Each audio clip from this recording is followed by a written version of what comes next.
You don't exist. Take a perk and a talk of that shit. Money swallowed like sis. Dead up perfect in the kid. Got a billion who sang on my head. Look up better put on the road I just spent. I know we got $1 million. The devil that shit ain't not cheaper again. Hello and welcome back, fellow anime lovers, to MangaMuse. I am delighted to have you join us once again in the world of fanfiction and fantasy. This is the third part of What If Naruto Enters DanMachi. Special note, this fanfic is written and a masterpiece of Phantom system on FANFICTIONnet. Do check and support the author too. Now smash the like, share and subscribe button for more. Also press the bell icon so that you never miss such great parts. Thanks for the introduction. Now let's dive into the world. Once everyone was present in the dining room, they proceeded to have lunch. A meek Naza would occasionally sneak glances at Sasuke, who appeared to be back to his normal self again. Iris was gushing to Naza about her time in the dungeon, which helped distract her from what happened earlier. When everyone was finished, Mayek notified everyone that he'd be attending a party held by Ganesa tomorrow night. "How long will you be gone?" Sasuke asked, drinking his tomato juice. "Will one of us have to wait for you or pick you up?" Mayek waved his hand. "That won't be necessary. The party will most likely be held until late at night. None of you need to wait up for me." "Well, just be careful, okay," Naza said as she took everyone's dishes. It was her turn to wash them, and also as a punishment for sleeping in again. "Now before I forget, Iris, how about I update your status?" Mayek said, getting up. Iris enthusiastically agreed, excited to see her progress. They both left, heading to Mayeka's office, leaving Sasuke and Naza alone together. They said nothing as Naza continued to wash the dishes while Sasuke was drinking his tomato juice while reading a book he previously bought. The two said nothing as the only sound to permeate the kitchen was the sound of running water from the sink. "He's not saying anything," Naza nervously thought, peeking behind her to see Sasuke calmly reading his book. "Why isn't he saying anything?" "You don't need to worry." Naza jumped when Sasuke suddenly spoke. She turned her head to see that he was now looking right at her. What do you mean?" Naza asked, nervousness palpable. "I mean about earlier today," Sasuke clarified, much to her rising embarrassment. "I'll forget everything I saw. So don't worry." "Oh, so that's what you meant."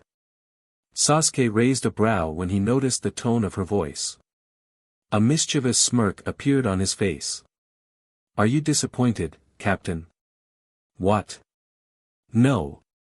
That's not what I meant," Naza said, fighting off the blush on her face. Sighing, she finished washing the dishes and came back to sit next to him. "I was just thinking that I guess I was the only one who was embarrassed in that situation." She sighed. She didn't even know why she felt that way. "Ah, well, I think I understand," Sasuke said, his smirk disappearing. He instead returned his attention back to his book. "You were hoping I could relate to the situation but was surprised by how fast I recovered and got over it, making you feel immature for still dwelling on the matter. Correct?" "That is, scarily accurate, Sasuke." Naza's sweat dropped, a little freaked out at his accurate analysis.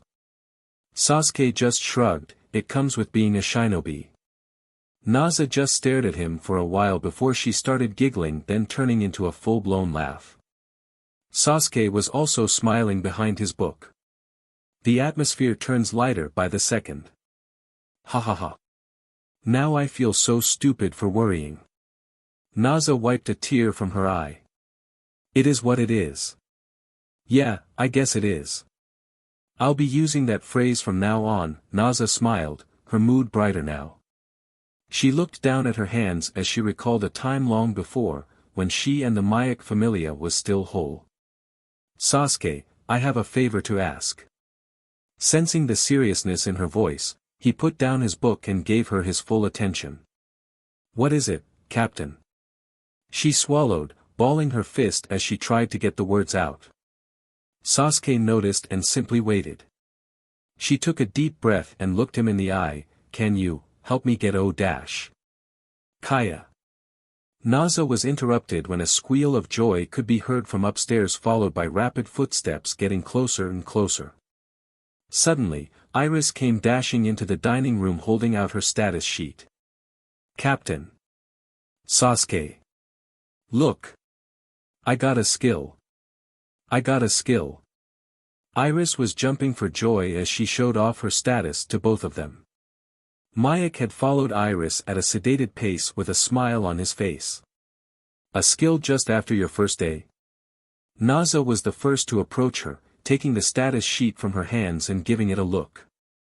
I've heard the acquisition of a skill is exceedingly rare, Sasuke commented, standing beside Naza to see as well. You seem to be quite lucky, Iris dash. Sasuke's eyes widened along with a surprised look on his face when he saw her skill. Wait a minute. Isn't this the effect of the genjutsu I placed on her? Sasuke quickly looked at Iris, who was wearing a proud smile on her face, and noticed that he indeed forgot to cancel the effects of the genjutsu he placed on her earlier in the dungeon. Wow. Iris, this skill looks strong, Naza commented, looking at her junior with an astonished look. Hee I know right? SHT, no wondering she wasn't acting like her usual shy self, I thought something was up. Sasuke discreetly made a hand sign, releasing the effects of the genjutsu. Kai. Iris then stumbled in place, touching her head as if all the energy she had suddenly disappeared. Whoa, I guess the excitement got to me. I'm feeling a little tired. If that's the case, then you head up to your room and rest. Sasuke placed a hand on her shoulder and directed her towards the stairs. You may have pushed yourself a bit too much in the dungeon without knowing it. Yes. Iris stuttered, a little embarrassed. Seeing this, Sasuke quietly let out a sigh of relief. His act of helping Iris get over her fears had given him an unexpected result. He didn't even know that was a thing. With how subtle the genjutsu was, he didn't expect the fauna to translate the effects into a skill. But this was by no means a bad thing. In fact, this is great information to have. The ability to produce skill by subtly influencing the mind is invaluable to have. He'll have to conduct more research on this in the future though to see how this affects people or if this was just a one-time fluke. To think that she's gotten a skill on her first day, Mayak walked up to them with a smile on his face. This calls for a celebration. His eyes twinkled in delight as he stared at his two children. Another celebration? Naza asked, exasperated.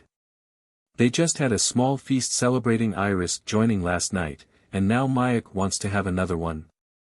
Of course, this is a monumental achievement after all. Mayak turned to Naza with a soft smile. We also celebrated when you reached level 2, remember?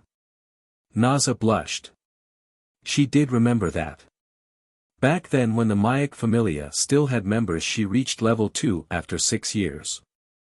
She remembered Mayak making a big deal about it as she along with a massive amount of members celebrated that day. She didn't have feelings for her god back then, but she couldn't help but recall the feeling of pride she had at that moment. Alright. What do you have in mind? Naza relented, embarrassed having to be convinced by remembering the past. She and Sasuke watched as Mayak thought about what to do for Iris' celebration. Seeing as Mayak is taking his sweet time, Sasuke decided to offer a suggestion. How about eating at the Hostess again? Mayak and Naza looked at Sasuke with a surprised look. They didn't expect him to want to go back to that place with the nosy waitress. Are you sure, Sasuke? Naza asked, wondering if he was truly alright with it. Sasuke just shrugged, the food is good. Mayak and Naza looked at each other and then shrugged their shoulders. If Sasuke was okay with it, then there's no need to hesitate. Mayak left to inform Iris that they'll be eating out for dinner. Sasuke was about to leave too when he remembered that Naza was about to ask him something. Captain, what was it you were going to ask me? Naza stopped in her step, hesitating for a moment before shaking her head. It's nothing. We can talk about it some other time, she said before she headed upstairs. Sasuke wanted to argue but now wasn't the time.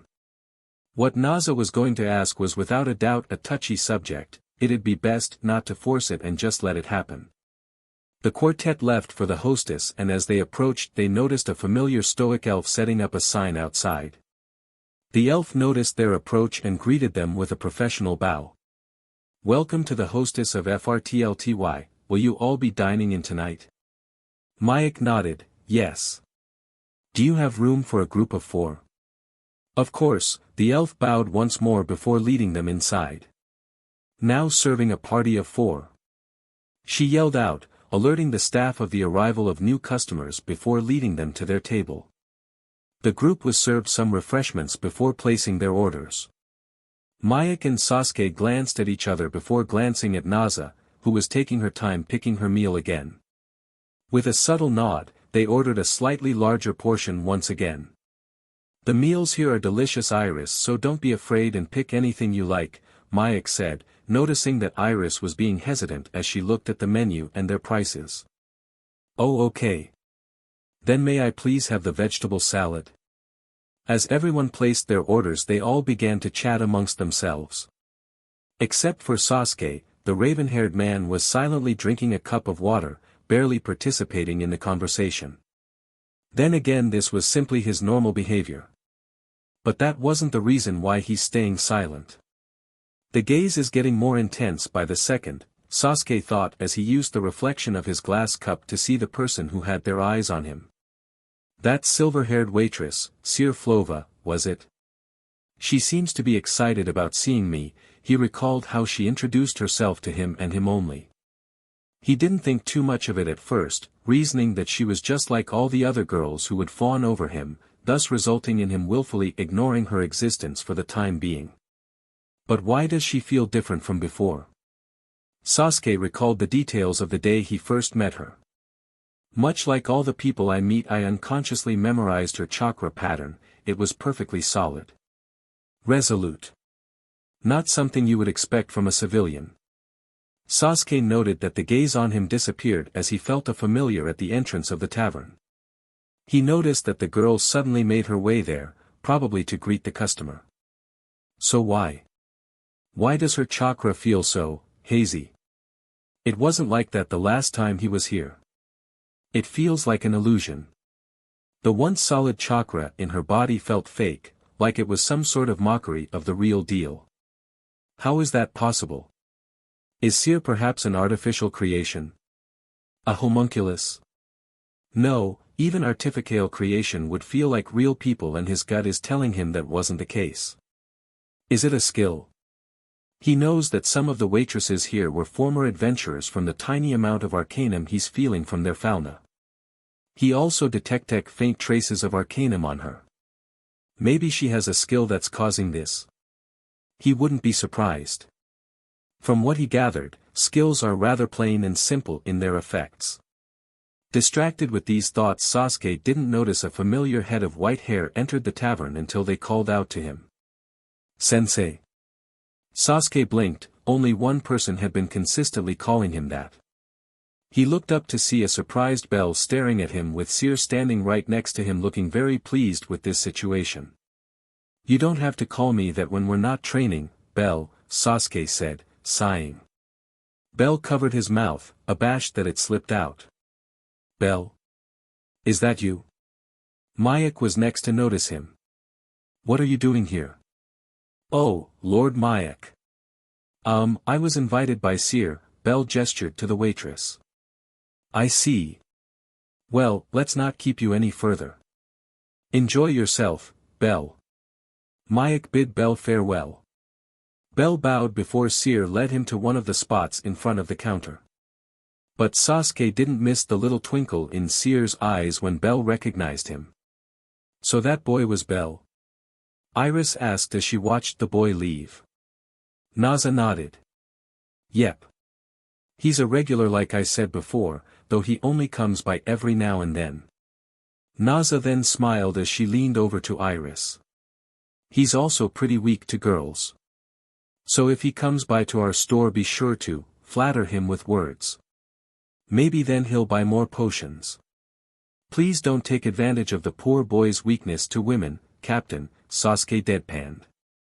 Naza simply rolled her eyes in amusement, laughing lightly. Soon after the stoic elf came back carrying their orders, skillfully balancing them in her arms. Here are your orders. She placed them down one by one before standing back up. Is there anything else that you need? Sasuke noticed a rowdy bunch of adventurers seated next to them being loud and pushing each other. No, I think that's enough. Thank you. Mayek shook his head. The waitress bowed her head, but at the same time, those rowdy adventurers managed to shove one of their friends on the way to the waitress's back. Without even thinking, Sasuke grabbed the elf waitress's hand, greatly surprising her, and pulled her close to him before the adventurer could collide with her. He then raised his foot and stopped the man from crashing onto their table before kicking him back to his table where his friends watched as he crashed onto their table instead. The group was shocked to see their friend on the ground along with their food. The adventurer and his two other friends looked up in anger towards Sasuke's direction, but that anger soon turned into trepidation as the raven-haired man glared at them. Behave or get lost. He let out a tiny bit of killing intent. That seemed to do the trick as the group scrambled, picking up their fallen friend before leaving the tavern. Sasuke huffed. They were complete pushovers. Didn't even try to fight back. He only let out the tiniest killing intent and they ran with their tails between their legs. Excuse me, Sasuke looked when the waitress he saved called out to him. He looked to see that the elven waitress was looking at him in surprise before glancing at her hand that he was still holding. Sasuke immediately let go of her. Sorry, about that.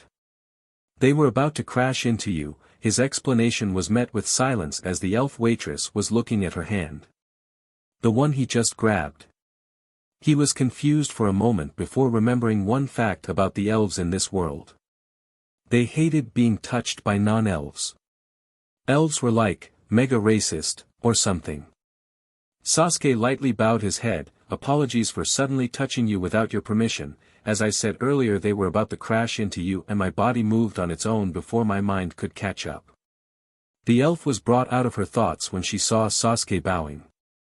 It's alright, I understand. She saw him peeking at her.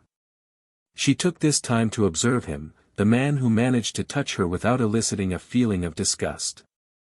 Please don't mind it. I see, that's good to hear. Sasuke let out a quiet sigh of relief. Sorry again, miss. Ryu. Ryu Lion. The elven waitress, Ryu, introduced herself with a polite bow. Sasuke Uchiha. Sasuke returned the gesture with a nod of his head. With one last bow, Ryu left, only shooting one last glance towards Sasuke before helping out her fellow waitresses clean up the mess he technically made. Sasuke quietly grimaced as he watched two poor girls pick up the food off the floor along with cleaning the table and chairs that got messy during the whole process. Wow. You're a natural playboy, aren't you, Sasuke? Naza drawled out, making Sasuke turn to her with a raised brow. How did that one interaction with her make me look like a playboy? You didn't see it like we did, Sasuke, but the waitress had this look in her eye when you grabbed her hand, Naza said, making a grasping motion with her hand. A look of disgust? Sasuke asked, already fearing to hear the answer. Naza gave him a sly as she leaned on the table, a hand placed on her cheek, a look of pure interest. She giggled at the pale look Sasuke had. He sighed, rubbing his face. Not again, Sasuke groaned. I swear I'm not doing this on purpose. Seeing Sasuke like this, Naza continued to giggle, savoring this moment. Call it payback for making her the only one to feel embarrassed earlier today. Seeing the situation, Mayek decided to change the topic. Still, it was surprising that she wasn't mad that you touched her, Sasuke.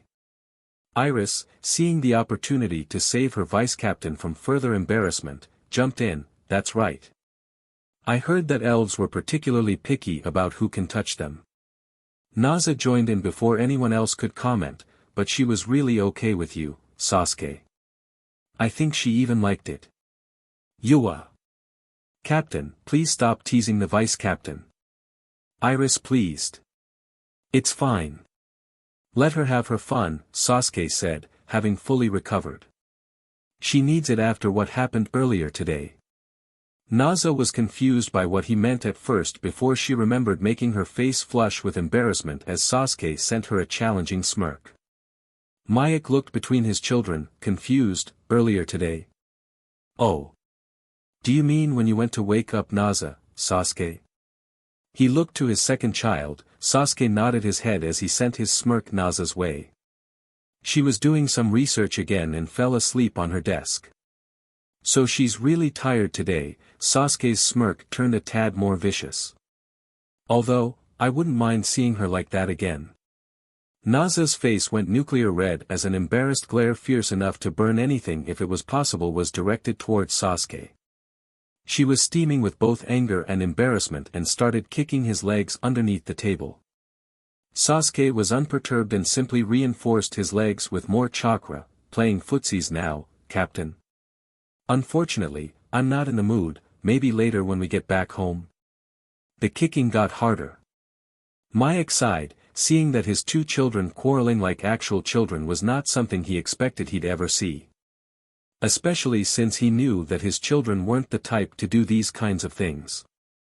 Naza was mostly apathetic towards most things, so seeing her react with such emotion like this was a novel experience that reminded him of the good old days.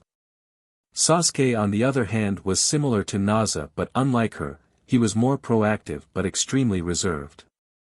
He decided to step in and stop them when he saw Iris panicking, trying to calm the two down. Okay, that's enough now, Mayek calmly said, and the two immediately stopped. Naza still looked pissed but still behaved. Sasuke looked satisfied, leaning back on his chair. We're here to celebrate Iris' new skill, so both of you behave. Naza looked away. Right, sorry, Lord Mayek. Sasuke returned back to his resting face. Right, I forgot. Alright, now everyone raise your glasses. Mayek raised his glass with everyone following suit. Cheers for Iris. Cheers. Naza and Sasuke's monotone cheers were met with Iris' embarrassed one, but nonetheless cheered for herself. We've been doing this a lot lately, Sasuke commented as he took a bit from his meal. Naza just hummed. This only happened because Iris managed to get a new skill right after her first time in the dungeon. She took a bite before looking at Iris. Try not to let it get to your head, Iris. The last thing we want is for our newest member to get a big head over it. I won't. Vice Captain already warned me already, Iris stuttered out looking at Sasuke. He noticed her gaze and sent a questioning look. You told me that hubris and arrogance will lead to my downfall when you first started training me yesterday. It's true. He wiped his mouth clean just as he heard one of the waitresses announce the arrival of some special guest. He glanced at the front doors. In walked a lanky redhead followed by a blonde Paolum, a dwarf, a pair of elves and Amazons, a rough-looking werewolf, and finally a lone blonde human were being led to a table close to theirs. The others followed his gaze and from their reactions were rightfully surprised. That's... Iris trailed off. Even a newbie like her who's new to Ororio would recognize the group. Loki Familia. Naza finished as she couldn't help but feel a little intimidated by their presence. Mayaka's smile went a little rigid at the sight of his fellow deity, a look Sasuke recognized as, this is someone who I don't want to deal with, look that his predecessor usually makes. Now that is an example of hubris if I've ever seen one, Sasuke said, getting everyone's attention again. What do you mean, Vice Captain? Iris curiously asked as the other two were curious as well. Sasuke simply smirked, taking hold of his glass, gazing at the reflection the water makes, noting that the green-haired elf that looked his way was subtly listening just as her familia was taking their seats. Hubris is an invisible poison that can't be detected that hooks on to you without you even realizing that it was warping your very being. The green-haired elf that was quietly listening sat at the closest seat to Sasuke, tucking her hair behind her ear to disguise her eavesdropping, curious about what he had to say. This invisible hand guides their minds, limiting humility and raising their arrogance. Just wait a little moment, you'll see soon enough by what I mean. Sasuke remained silent, the rest just continued eating, waiting for what he meant by seeing soon enough. Meanwhile, VERYYYY Alf remained curious about what the strange raven-haired boy meant. She was confident she was not arrogant as he had pointed out. Perhaps Bet, with how he always talks down to people, but that was how he usually is ever since joining Loki Familia. Perhaps there might be other members that were like, but she would outright call them arrogant. So deep in thought VERYYYY was that she almost missed the conversation happening at her own table. Bet was rather tipsy from drinking and began laughing loudly, drunkenly talking about something that happened yesterday. Ace. Tell everyone all about what happened yesterday. This is it. Now, listen carefully, Sasuke suddenly said, grabbing his companion's attention. VERYYYY as well as she paid attention to the conversation happening in front of her. What do you mean? The blonde human, Ace Wallenstein, asked stoically. You know the one. About the Minotaur that got away. Remember when you finished off the last one on the 5th floor? You know, Tomato Boy. A shot of worry entered the High Elf Princess when Bet mentioned that event that happened yesterday. She felt guilty about involving someone in their mistake. Had there been more adventurers on the upper floors there would have been no doubt some causalities. Luckily there had been none, but one unfortunate adventurer managed to get caught up in their mistake. Are you talking about the group of minotaurs that we scarred up on the 17th floor? Yeah, that one. The minotaurs ran to the upper floor, then we tore them after. And there was that one adventurer, the DMN newbie. Bet put emphasis on the newbie, clearly highlighting it in a derisive manner. Got himself cornered like a lil bunny. Shaking like one, too. Ha ha ha. No hesitation in making fun of someone that almost died. Who was caught up in their mistake. Sasuke took a small bite from his meal as the others listened carefully. Naza was openly frowning, Iris felt sorry for whoever Bet was talking about, and Mayak shook his head, silently expressing his disappointment. VERYYYY, who was getting worried by what she was seeing, turned to Ace. What happened to the boy? Was he okay? Ace here carved up the Minotaur at the last second, ain't that right? Bet regaled. Ha ha ha. The kid was soaked head to toe with monster BLD. So, Tomato Boy. Jaya ha ha ha. Bet laughed hysterically. VERYYYY began looking worried when she heard chuckles coming not only from her own table but from the other patrons as well. A poison that spread it seems, Sasuke said, gesturing to the rest of the people began laughing at the poor boy. Not a hint of remorse. The only reason that they can laugh about this is because the victim lived. Uncaring if they were traumatized, or suffered an undocumented injury. Every word Sasuke said, was hammering on VERYYYY's conscience. Ace wasn't amused and started glaring at Bet. Bet was unperturbed. Oh, don't make such scary eyes, Ace. It ruins your cute face. Bet words began to slur with each second. But really, it's been so long since I've seen something so pathetic. So disgusting I could cry. Ha ha ha. Clatter. The sound of a chair falling to the ground was followed by the sound of rushing footsteps making their way out of the hostess. Bell. Seer cried out to the boy as he ran outside. Wait. Was that who I think it is? Bet eyes widened in mirth as he continued to laugh even as Ace got up from her table to chase after the boy. It is. It's Tomato Boy. Jaya ha ha ha. At this point VERYYYY was fuming, she had had enough of Bet's behavior. She was about to speak up, but before she could utter a word she heard the raven-haired boy's words. No one tried stopping his yapping until it was too late. Even the captain of that familia just watched and laughed along with him. Sasuke said, his words making VERYYYY freeze in place. Like I said before, hubris is an invisible poison that's difficult to detect. Not once had anyone from their table tried to stop him and were simply satisfied with just letting him continue talking down to Bell.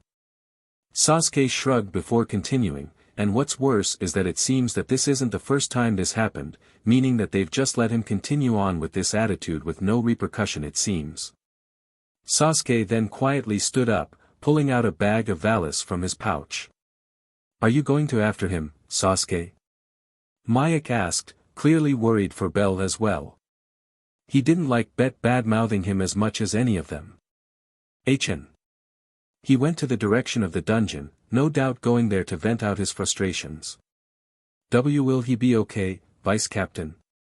Iris asked. Despite not knowing him, she was kind enough to worry about his well-being. "Yes, at his current top speed, I have about 5 minutes until he reaches the dungeon's entrance." "Are you going to stop him?" Naza asked, glancing at the Loki Familia. "It seems the Nine Hells has had enough of Bet's drunken slandering and has hog-tied him," then dangled the irate werewolf from the ceiling. Sasuke shook his head much to everyone's surprise. "No. Stopping him now when he's this emotional would be detrimental. He needs to vent out his emotions lest he keeps them bottled up inside just waiting for them to explode." Everyone nodded, accepting his reasoning. He nodded before flagging down a waitress. Unfortunately for Sasuke, it was Rio Lion who came to his call. He kinda expected it, since she's been gazing at him from time to time ever since he accidentally touched her hand. "Here. I'm paying for the kid who dined and dashed." Sasuke held out the bag of valise he pulled out and handed it to her. She looked at the bag for a moment before accepting. She took the bag with both of her hands. Both hands, might he add. That was touching his fingers. This apparently surprised his companions that an elf would willingly touch another race. "I have received the payment." Rio took the valise and then took a step back before bowing politely. She then turned around and left to hand over the cash to the irate matron. There was a collective silence at the Mayak Familia table, though it was clear that everyone had something to say about the situation. "Not one word from any of you." No one said a thing, just as he asked, with the sole exception of one Chianthrope. "I guess no one could resist your irresistible charms, Casanova." Naza savored the wind she got that the irritated glare Sasuke was giving her didn't even faze her. Sasuke closed his eyes and let out a breath. "I saw you naked." He then left without another word, leaving an agape Mayak and Iris, but most of all a highly embarrassed Naza to deal with the aftermath. Naza's face was beet red, completely taken by surprise by how Sasuke unhesitatingly revealed that. Mayak and Iris turned their gazes to her for answers. Mayak was surprised, and with his divine ability to detect lies, what Sasuke said was true. Iris on the other hand had an embarrassed look that was enough for the both of them. Her mind was coming up with absurd scenarios from what Sasuke had said. "You Captain. Were you, perhaps in a, secret relationship with Dash?" "No." Naza immediately denied whatever Iris was thinking. She then slumped down on her seat and covered her face, letting out a groan. She was so going to get him back for this. Sasuke watched from the shadows, Bell taking on monster after monster non-stop, all the while yelling out his frustrations. He remembered only seeing this scene in the anime and it had very little impact on him. It was just a quick scene, that only showed Bell's insecurities and lashing out his anger about his weakness on the monsters before the scene changed to Hestia waiting for him at dawn. He was like, what? 13? 14? 15? He was really young at the time and he didn't really care about Bell's feelings and just wanted to see him being a badass, which stimulated my prepubescent brain. So seeing a boy fighting and screaming all because he was made fun of and mercilessly ridiculed made him feel empathetic for the kid. It was different watching a kid kill monsters, being all badass over watching a kid who was clearly going through something lash out in a dangerous area. Wrath. Bell seemed to finish the monsters in the area. He had incurred a plethora of injuries but still had enough energy to continue fighting, seeing as he limped his way to where more monsters were. Sasuke decided that he'd seen enough and left his hiding spot and approached him. "Bell," he called out to him, but it seemed that he didn't hear him. "Bell." Still nothing. He didn't know if he couldn't hear him or was just ignoring him. Bell Cranel. He finally got fed up and yelled out to him, which worked as Bell tripped and fell. He looked back in shock to see Sasuke just standing behind him. Sensei. How long have you been there? Bell tried to stand up but failed due to his injuries. Sasuke approached him and offered him a potion. Thanks. Bell drank the potion and his wounds began to mend, allowing him to stand up. As he did, Bell couldn't look Sasuke in the eye. The shame from seeing his pathetic state was overriding his respect for him as a friend and a teacher. Sit. Huh. Bell was caught by surprise when Sasuke told him to sit down. Sasuke sat on the ground and waited for Bell to do the same. He did so and waited for what Sasuke wanted to do next. I heard everything, Sasuke began, and Bell could feel an icy grip on his heart. For some reason, he didn't really want Sasuke to hear his embarrassing encounter with the Minotaur. Something about that made him feel like disappointing a family member, a feeling he couldn't help but compare it to disappointing his grandpa when he was still alive. But don't worry, I'm not here to reprimand you or anything. Rather, I'm quite glad to hear you're okay after you encountered that Minotaur. But I ran away. Bell said, to which Sasuke disregarded, placing a reassuring hand on his shoulder. You were a level 1, so it's expected for you to run away, Sasuke said. If you had actually tried to fight it, I would have been angry with you instead. Sasuke's grip on his shoulder became firm. You only have one life, Bell, that's not something you disregard. It is very valuable, much more than pride or honor, because there will be at least one person who would cry for you if you were to die. Those words struck him like a lightning bolt. The image of his goddess crying because he didn't come home came to mind. Suddenly he felt awful, like he going to throw up. He lurched forward but was straightened up by Sasuke. Do you understand what I'm saying, Bell? Bell nodded, this time ashamed that he had forgotten about what his goddess might feel. He then remembered what Sasuke said about consequences. If I died yesterday, then I would have left the goddess all alone. The thought alone brought a newfound guilt, but that guilt came with resolve. Resolve to not let anyone she cared about cry for him like he did with his grandfather. Bell let out a breath as he looked Sasuke in the eye. That look in your eyes suits you better. He smiled, patting his shoulder. Thank you for your kind words, Sensei. Bell wiped his eyes. I'm feeling a bit better now. Sasuke nodded, smiling lightly. Good, now let's get out of here, Bell. Right.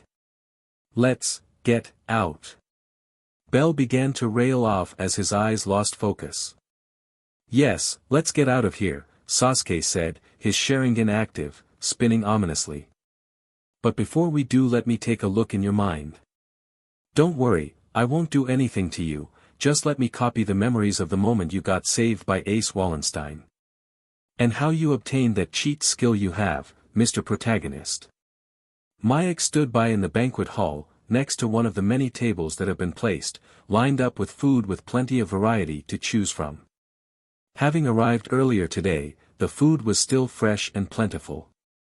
Ganesa would usually hold these kinds of parties rather sporadically, making it a pleasant surprise to all the deities around Ororio.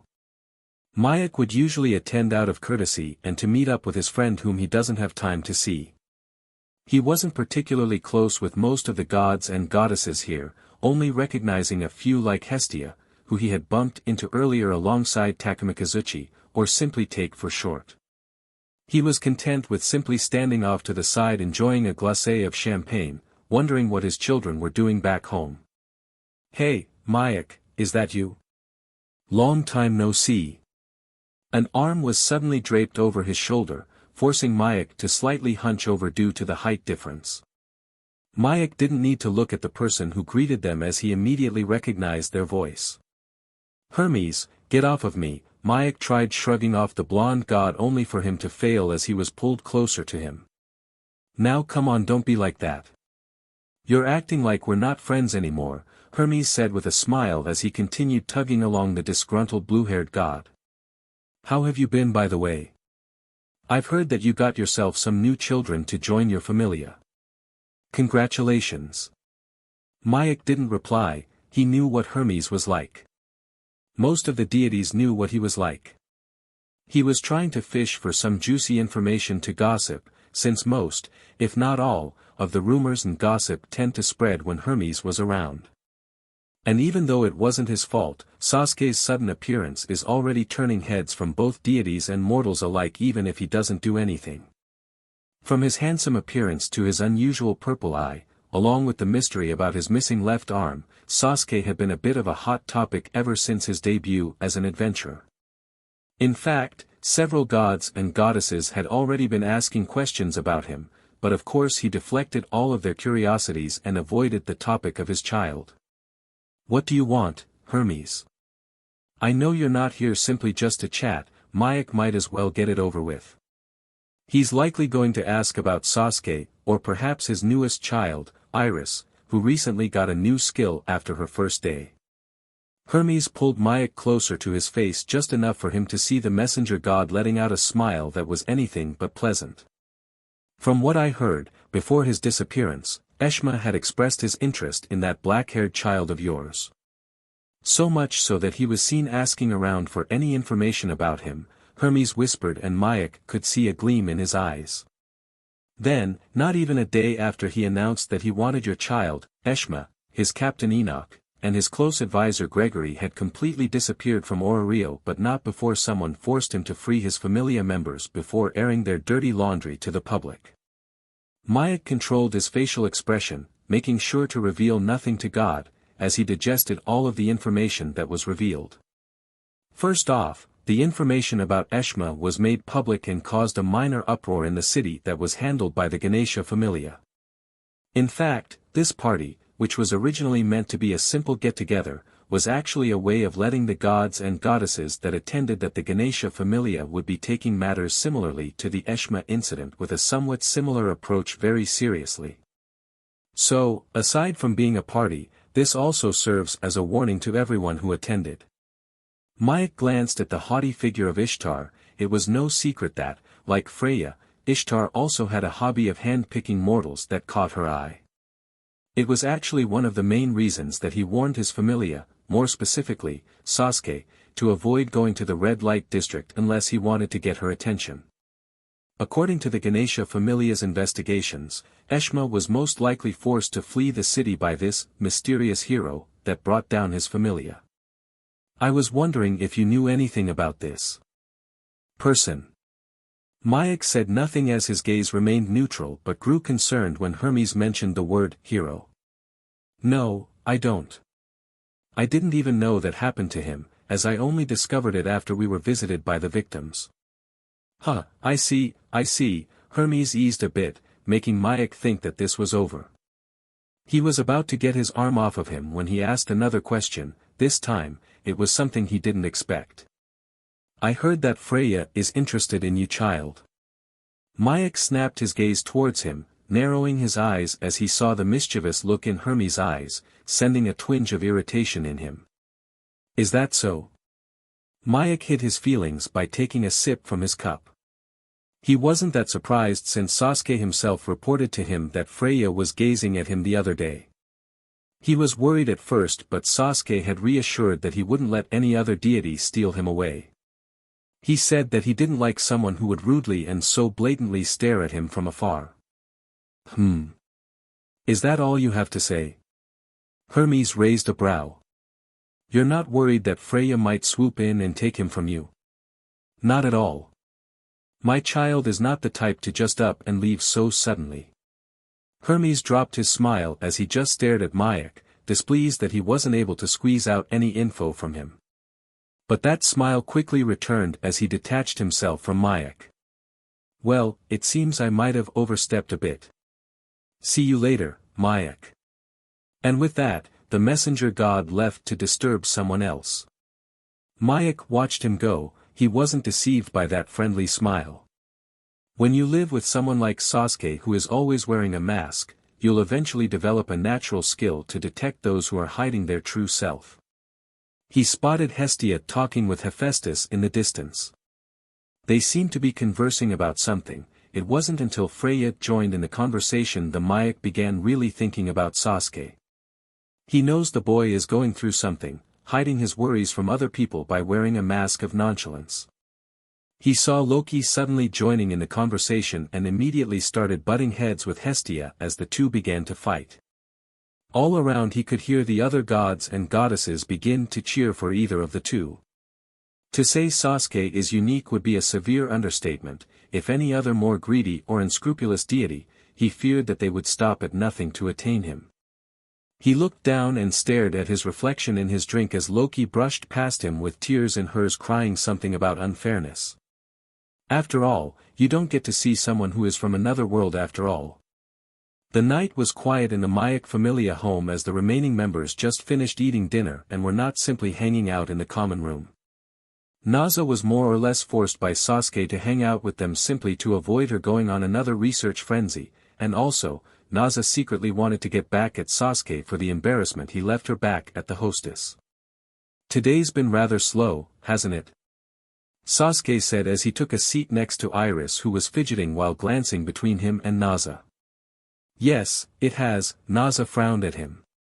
Clearly still upset, but doesn't want to bring that subject up again. "At least we still have customers coming in, so I was able to teach Iris how to deal with them. It was a lot easier than I expected. It helps that I had experience dealing with customers when I worked at the cafe," Iris added, taking a bite at the fruits prepared. Meanwhile, she noticed that Naza was still looking at Sasuke. Sasuke noticed her intense gaze and sighed, "Are you still upset about that?" Her response was to simply narrow her eyes. "You were the one who kept egging me on." I simply responded in kind. This she responded to him with a low growl. Perhaps it was due to her Chiantrope nature, but she looked like a predator staring down at her prey. Sasuke chuckled. He wasn't intimidated in the slightest, rather, he found it quite cute.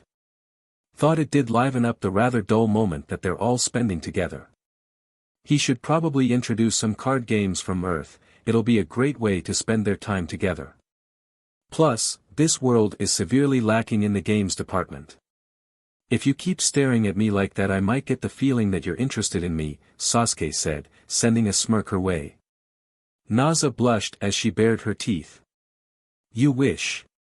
Are the two of you really sure that you aren't dating?" "You guys argue like a married couple," Iris asked, this time no longer imagining up some ridiculous fantasies, having understood that this was probably the usual dynamic between the two. Naza looked to Iris, almost offended by what she said, while Sasuke simply looked amused and a tad proud.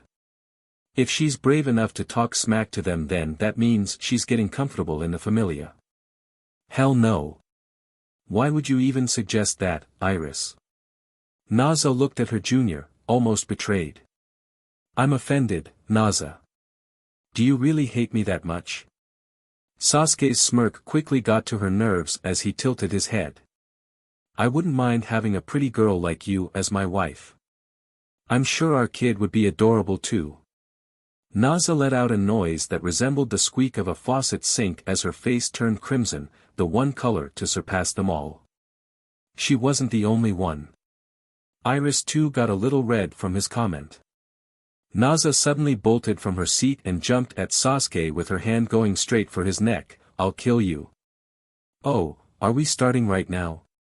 You must really want that kid, huh?"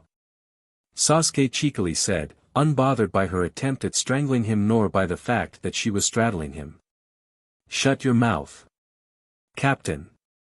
Please stop, you're hurting the vice-captain."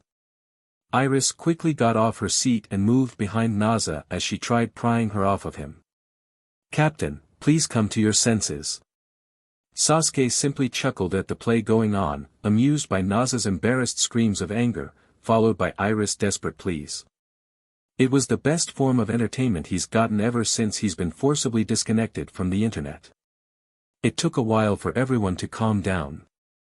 Naza and Iris took a seat next to each other, opposite of Sasuke. "I can't believe you said that," Naza grumbled, finally realizing that she once again fell for Sasuke's teases. "And why would you even mention a kid? It's not like we can have one even if we were to, you know." Naza quickly looked away, her heart beating a mile a minute at the sheer mention of making a child. What do you mean? Sasuke asked, smiling. Naza looked at him weirdly, raising a brow. What do you mean? You're a male human and I'm a female chiantrope. Isn't that obvious? Naza explained, but she could see that Sasuke wasn't getting it. Wait a minute, could it be?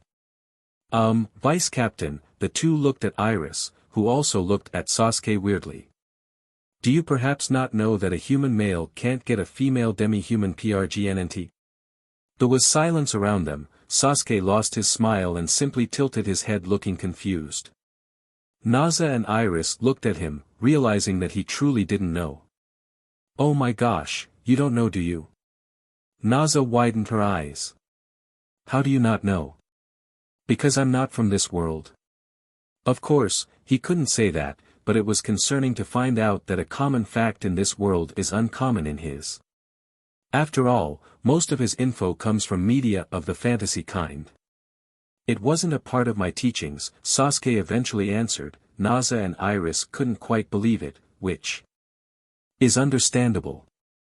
But you seem like a type of know-it-all, Naza said, as she sat back down. I know how to kill, Sasuke said, causing the two to flinch. I know how to make a single shallow wound feel excruciating. I know how to track someone based on their footprints alone. I know how to wield just about any weapon should I lose mine in a fight. I specialized mainly in combat and espionage, anything else is secondary. Iris looked a little uncomfortable from his explanation, while Naza relented and nodded in understanding. Thank goodness, they bought it, Sasuke internally sighed in relief. It was a little underhanded. He needed to forcibly steer the conversation away from his lack of knowledge. Guess I'll be hitting the books after this so I don't get caught off guard. So, do you mind explaining why we can't have a kid, Captain? Sasuke changed the subject by using Naza's embarrassment. The chiantrope blushed but did begin to explain it to him. It's a simple matter of genetics, Naza coughed into her hand. Certain demi-human races need to mate with those of the same race to bear any children. For example, a chiantrope like myself can't conceive a child with, let's say, a werewolf. Since demi-human bloodlines are especially strong, it would clash with each other, thus cancelling both out. Naza seemingly forgot about her embarrassment as she adopted a teaching mode. Demi-humans in general, despite having similarities with you humans, have certain traits that are nowhere to be seen. For example, dwarfs are short and stout, they have naturally strong bodies and can live longer than humans but not as long as elves. Halems are similar to humans, however they maintain the appearance of small children even in their adulthoods. Cows like Iris here, she gestured to the girl next to her. Iris here have certain traits similar to their four-legged counterparts. Female cows, once they've come of age, they can produce their own milk that's safe for consumption, and is usually sold as delicacies in certain cities. Sasuke nodded along, fascinated with the knowledge about demi-humans he didn't know about. Although he has the feeling that the last part about the cows could have been left out. He glanced at Iris to see that she was paying close attention but began to blush and fidget when it came to the topic of her heritage. Occasionally shooting glances at him when she thought he wasn't looking. Now, it because of those aforementioned factors is why you and I cannot conceive a child, Naza continued to explain. However, there is a caveat to this. The exception to this rule is female humans and Amazons, who can bear children of any race since your bodies are capable of adapting to the bloodline of the demi-humans. Elves too, but due to their long lifespans their birth rates are extremely low, which is why they just do it with their fellow elves. So, any questions? Sasuke shook his head. No, that pretty much answers my question, and then some. Still, you explained that pretty well, Naza. I almost thought you were a teacher for a second. That's right, Captain. Iris jumped in. Everything you said was easy to follow and understand. The praise from her fellow Familia members caused her to preen. Well, I am the captain after all. Naza tried playing it off and trying to act cool about it, but that smile she had wasn't fooling anyone. Besides, if any more uneducated members join I need to be able to teach them some common knowledge. Sasuke rolled his eyes. He thought about biting back, teasing her that they could test her theory out to see if he really couldn't get her PRGNNT. The only reason he didn't say it is that she might blow another fuse and seriously try to kill him. Well, that, and he wasn't so sure that she wouldn't get PRGNNT if they were to try. It might be easy to forget, but he isn't a local here in DanMachi. His physiology may be similar to that of the natives here, but the genetics of his body have been bathed in chakra for centuries. He's basically an alien. The differences in their bodies were to the point where this body developed special organs that help the flow of chakra inside the body. Tenketsu. Originally, when Hagoromo shared his chakra with his followers, they had no such organ, but through the years their bodies evolved and naturally developed them. The bodies of the humans in the Narutoverse are a lot stronger than some might think.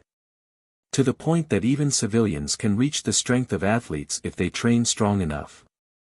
His predecessor at the age of 12, took on the demon brothers who were both Chunin level with nothing but a single shuriken and a kunai, even had the swag to land on their heads, showing that even without any chakra augmentation a well-trained child can have that kind of confidence in their strength. His body's genetics could bypass the genetic wall, so there's a non-0% chance of making the supposed impossible possible. If he did that, he'll definitely turn some heads. It seems to be getting late. Mayak probably won't come back anytime soon. Sasuke stood up and checked the time. Iris, follow me to my room. I want to have a chat with you. His words caught their attention, and while Iris thought nothing of it, Naza narrowed her eyes at him. Why do you want her to come into your room? Naza casted suspicion. Were you planning on actually testing what I set out with her? Heh. Iris widened her eyes as she looked between Naza and Sasuke. What? Why you mean me and the vice captain? Iris' eyes began to swirl before shaking her head. No, her vice captain isn't like that. She made this mistake before and paid the price. Although he did touch my back that one time. Iris shivered at the memory before shaking her head. She'd seen her vice captain and captain tease each other like this, and she'd usually get caught up in the crossfire. She won't be falling for it again. Okay, vice captain. Iris stood up and followed him. Naza looked to Iris with a raised brow. TSK. Iris is catching on quickly, she pouted. I miss the Iris that I can easily tease. They grow up so fast. Naza stood up and decided to follow them, seeing as she had nothing better to do.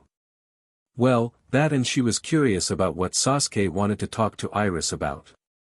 I for one am glad to see that she's learning.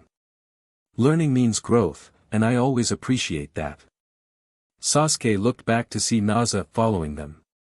You coming too? Yep. Just in case you truly meant to try something funny with her. Sasuke shook his head. Whatever. Actually, with the topic I'm about to discuss with her, I think it's better for you to join us, since I believe this is supposed to be your job rather than mine. Sasuke continued walking upstairs with the girls following behind him. Upon entering Sasuke's room, he pointed to his bed. I only have one chair, so both of you take a seat on my bed. As the two went and took a seat, they both looked around the room of their familia's vice captain. Her first impression was that it was incredibly tidy.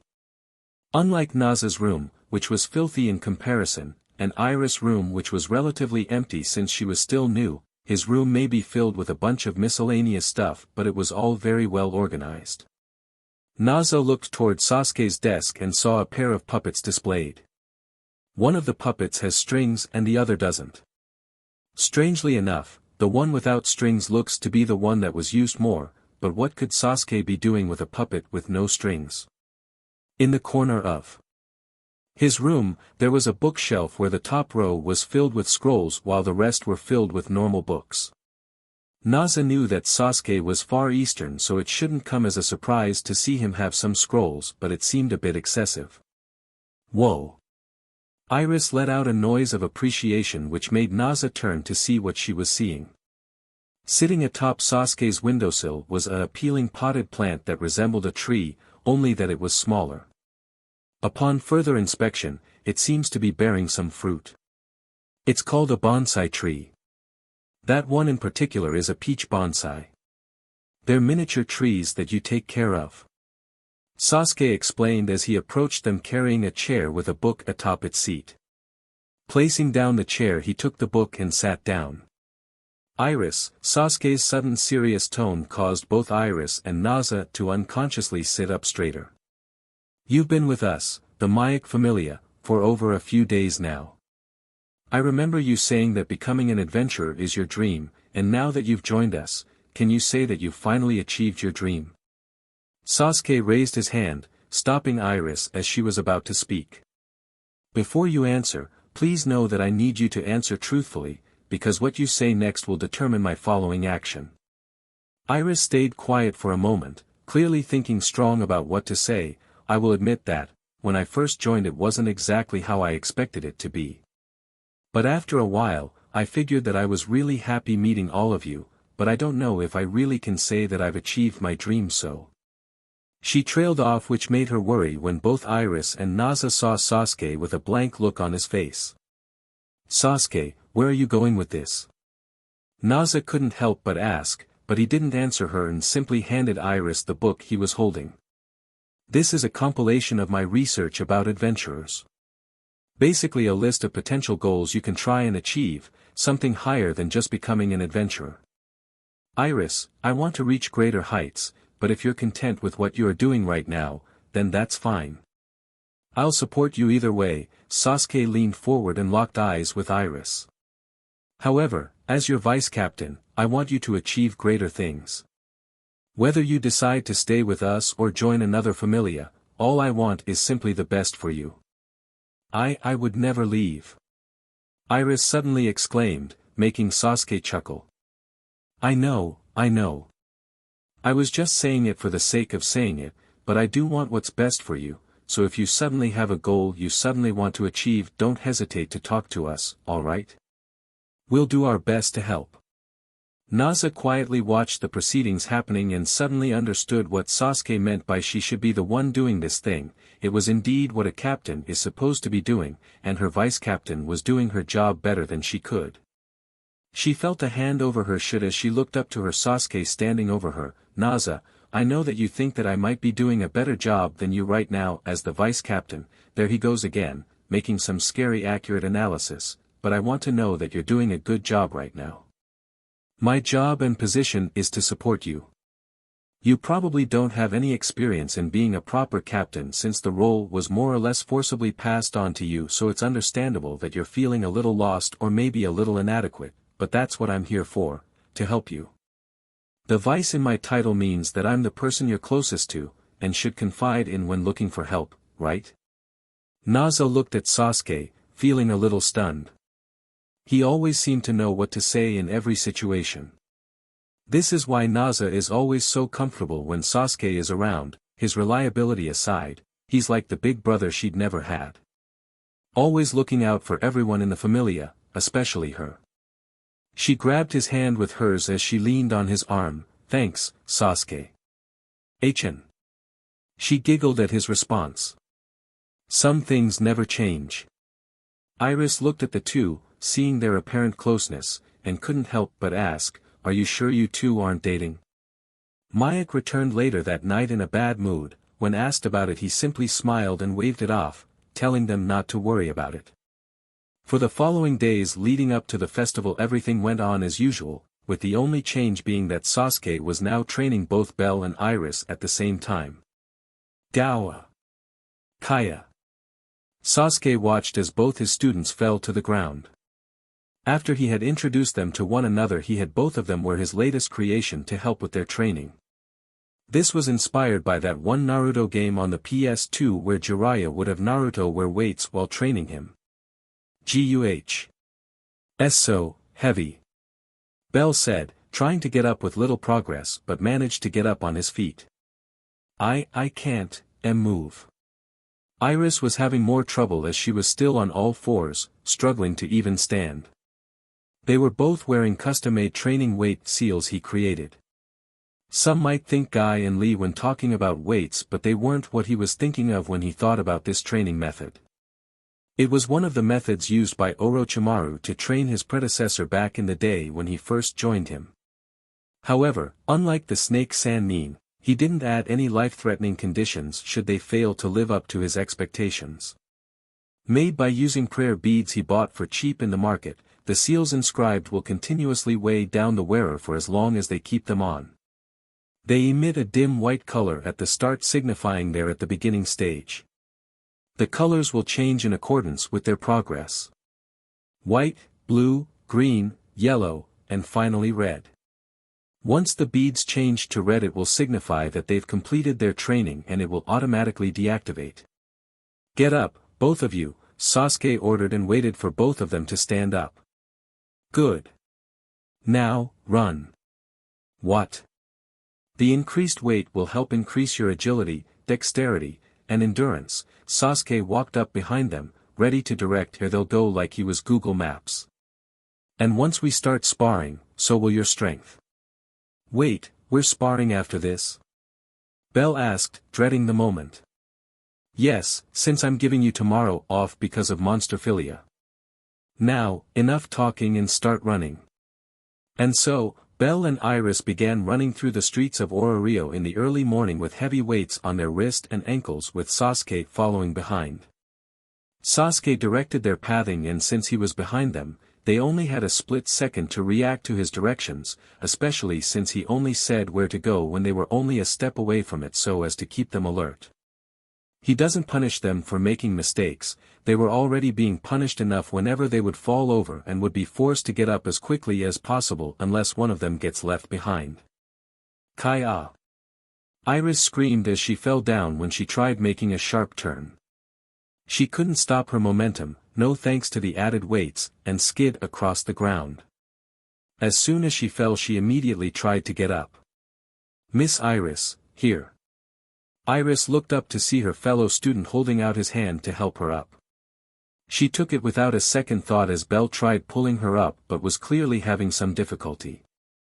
Sasuke simply stood by, waiting for them. Always remember to help one another whenever teamwork and camaraderie are important. Never hesitate to ask for help if you need it. You'd be surprised that simply asking for help is the most difficult thing to do. Why is that? Iris asked. Pride, shame, arrogance, embarrassment, and your own image, Sasuke shrugged. So on and so forth. The same goes for admitting when you're wrong. After that, Sasuke then ushered to two to keep moving, and they continued for 30 minutes. It wasn't until they encountered a familiar individual that they stopped. Wearing nothing but a white tank top with green shorts and swngng a wooden sword was the green-haired stoic elf waitress from the Hostess.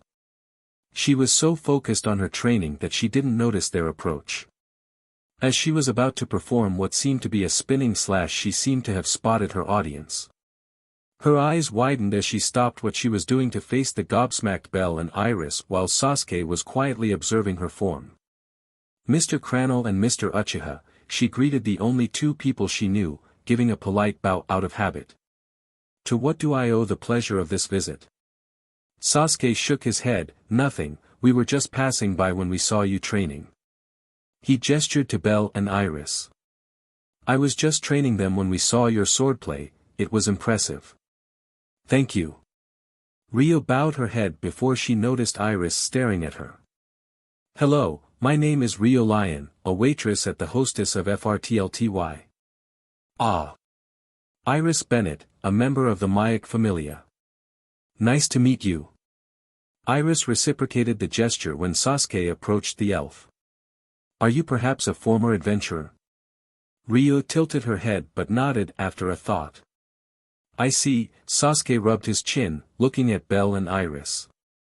I'm sorry if this sounds too sudden, but do you mind sparring with them? Sasuke gestured to them, which caused them to jolt up in surprise. Rio was also surprised, but she didn't reject the offer immediately. Instead, she gave some deep thought. She noticed that her friend, Seer, has taken a keen interest in both males but has paid a particular interest to the youngest of the two. Perhaps she could use this opportunity to allow Seer to see Belle Crannel more often, giving her friend more chances to meet with the young boy. And her eyes glanced at the older male. The raven-haired man is known as Sasuke Uchiha. She glanced at his hand as the memory of the day he touched her and didn't feel disgusted flashed in her mind. Lion, if ever a man touches you and you don't feel disgusted, never let him go. The words of her former captain came to mind, and briefly reminded her of much more pleasant days, where everyone she knew back then was still laughing and smiling, sometimes at her own expense. She hides a smile before answering him. I do not mind, Ryu agreed. I could impart some knowledge for the young aspiring adventurers. I see. Much appreciated. It is not a problem, Mr. Uchiha. Sasuke sighed, drop the to Mr. and just call me Sasuke. Of course. Ryu smiled as she readied her stance. She then proceeded to beat the two young adventurers black and blue, oftentimes sending them flying and crashing to a nearby wall before an irate Sasuke began to berate her about holding back on weak newbies. The rest of the morning was spent training. Ryu also offered to spar again with the two, to which Sasuke agreed, much to the dismay of his battered and bruised students.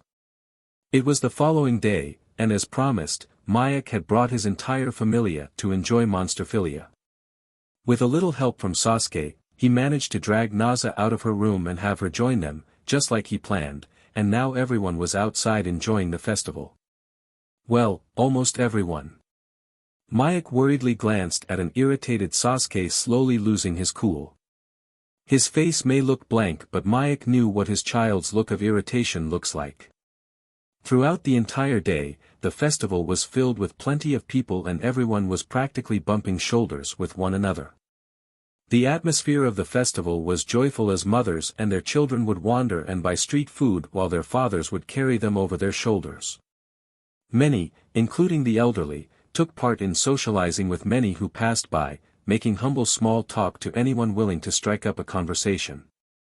Street vendors are happy that more customers are willing to buy their wares today. All in all, it was a pleasant day. Oh, sorry about that, young man. An old man offered his apologies as he accidentally stepped on Sasuke's foot. Wah! Wah! Mama! Oh dear, I'm so sorry, sir. A mother would apologize on behalf of her child who accidentally smeared their ice cream on his poncho. Sorry dude. Didn't see you there. A hyper teen shoved past him, nearly knocking him over in the process. Mayak saw all of that happening as Sasuke would gradually get more and more irritated with every inconvenience that would come his way. Perhaps coming here was a mistake, an irate Sasuke said as he walked along the crowded streets with his familia. Is it too late to go home? I agree, Naza said next to him looking haggard. How we look for a place that isn't as crowded first. Iris suggested, seeing as the two were seconds away from just up and leaving. And so they left the crowded streets and arrived at a relatively empty plaza. They all sat down on a nearby bench for a breather. Naza and Iris were occupying the seats while Sasuke leaned behind the bench. Mayak briefly left to buy some refreshments for all of them, leaving the trio to rest a bit, seeing as he was the only one unbothered by the crowds. While Sasuke wouldn't say it bothered him, as an introvert, crowds weren't exactly his thing. They're good for blending in, nothing more. A little while later, Mayak came back with some refreshments for everyone. As they all drank their fill, they began discussing what to do next. There's a coliseum where the Jinsha familia show off their tamed monsters. Mayak nodded at Sasuke's question. I thought you said your advisor already told you about it. She told the date of the festival and who's organizing it, not what's it all about. We'll be able to see them, Iris asked, her curiosity showing. Mayak nodded, yes. They do it throughout the entire day. Naza had downed her entire drink, feeling the cold liquid down her throat as she looked around the plaza. Many other people were taking breaks from all the hustle and bustle of the festival. She stood up and went to dispose of her cup in a nearby bin when she spotted a nearby group of guild employees in the distance talking to a man who looked to be enjoying the festivities a bit too much. She saw a red-haired werewolf having an argument with the man who's seemingly drunk during the festivities. The werewolf appeared to be trying to calm down the drunken man who was shamelessly leering at the werewolf's body. It appears that the werewolf was having no luck in trying to calm down the man, and the situation seemed to be getting worse when the drunken man grabbed her hand and pulled her closer to him. The redhead recoiled when she got a mouthful of the man's alcoholic breath, to which she forcefully took back her arm from him, which made the drunken man angry as he started drunkenly spouting obscenities towards her. Her colleagues who were standing next to her began to worry when the man raised his fist toward the werewolf. Everyone present was panicking as he got closer, but just as he was about to do anything, someone intervened. Naza's eyes widened when Sasuke suddenly appeared out of nowhere and stopped the man by placing a well-aimed chop at the back of his neck, which resulted in the drunken man collapsing on the ground like a puppet without strings. Sasuke? Vice Captain? Naza looked back to where the rest were sitting to see a confused Mayek and Iris looking confused, looking around. Mayek turned to Naza and asked, Naza. Sasuke just disappeared, do you think something bad happened? But trailed off when he saw Naza pointing in the direction where the guild employees were. Are you alright? Sasuke asked as he briefly checked the man he downed before focusing his attention on Rose. Are you hurt? And no, I'm alright, Rose stuttered, surprised as suddenly Sasuke appeared right before her in her time of need. Like a knight in shining armor. Thank you, Sasuke. HN. Just as he was about to leave, Rose instinctively tried to stop him, her hand reaching out when someone else called out to him. Suddenly, a blue-haired god appeared before them along with a chiantrope and a cows in tow. Sasuke. Why did you suddenly disappear like that? Mayek asked as he came in running. Did something happen? Oh my. Mayek saw the man collapsed on the ground who reeks from alcohol and saw a Rose standing next to Sasuke and put two and two together. Ah, I see. Say no more. I didn't even say anything yet, Sasuke muttered as he walked up to his group. I just knocked him out in case any of you are wondering. The alcohol in his system should numb any pain he experienced. Mayek briefly ignored the man and approached Rose. Miss Rose, I am so sorry for denying you the opportunity to out on a date with Sasuke, Mayek muttered quietly to her, not that it helped since Sasuke was still standing next to them, and even then his hearing was far better than most. Shaking his head he left them and approached the girls. Iris was worriedly looking at the fallen man whereas Naza was telling her to just ignore the rude drunkard. How did you know that your advisor was in danger? Naza asked him. I was looking at you and followed your gaze. Naza raised a brow, why were you looking at me? You just stood up and walked away without a word, Sasuke shrugged. I thought you were just gonna bail on us. Naza scoffed at the assumption, did you really think I was just gonna leave you guys? Sasuke's blank look seemed to tell everything. Naza won't lie, while it did briefly cross her mind, she ultimately decided to not act upon it. It wouldn't have mattered anyway since she saw firsthand how fast Sasuke was. He would catch her in no time if she tried. But she still didn't like being given the assumption that she would just leave and go home, so she looked to Iris for her opinion, hoping that her junior would side with her. Iris fiddled with her finger, which was not a good sign for Naza. Well, the vice captain did have to carry you out of bed. Naza flushed at the memory of Sasuke barging into her room after 7 failed attempts when he tried knocking first. And I had to help wash you since you were too tired to do it yourself, and Sasuke had brought her to the bathroom where a waiting Iris bathed with her. Vice Captain was even guarding the door to make sure you don't escape. Remember? Yes, she remembered. She tried getting away from Iris and leaving the bathroom after she had taken all of her clothes off only to bump into a stone-faced Sasuke waiting just behind the door. The embarrassment she felt when she faced him naked as the day she was born was mortifying. She slammed the door on his face and obediently let Iris wash her, as she was too shocked to do it herself at that point. And what's worse is what Sasuke said to her when she asked how he felt when he saw her naked. I saw you nothing more as a child at that moment, as no self-respecting woman would childishly run away from simply taking a bath. My disappointment is immeasurable and my day is almost ruined. Jerk. Her mortification aside. That was probably the second time a man had ever seen her naked. The first would be Mayak, but that was when he was treating her wounds, and his first reaction was disappointment. It hurt her pride as a woman to hear him say that and made her even more determined to find a way to get back at him. She shook her head and turned to leave, prompting Sasuke to grab her shoulder. "And where do you think you're going?" She sighed in exasperation. "I was just going to buy a drink since I'm getting thirsty again." "Thirsty after remembering your shameless display earlier? UXHBTNST. Sasuke let go of her shoulder and deftly dogged an embarrassed strike from Naza. "You but. When I get my hands on you I swear dash." Naza approached Sasuke with the intent to harm, but Iris was there and held her back. "Vice Captain, please stop antagonizing her."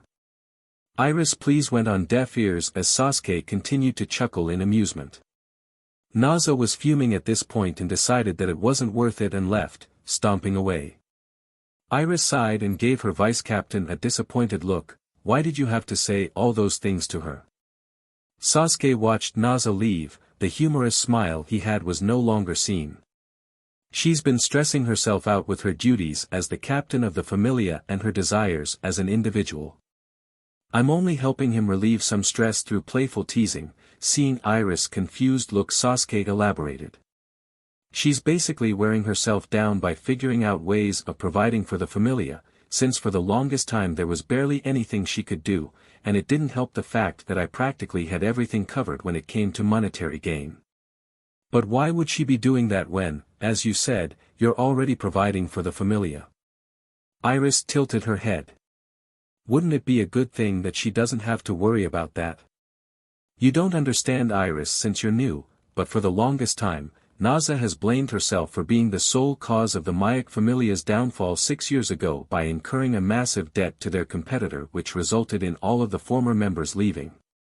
It didn't help that she wears that reminder every single day."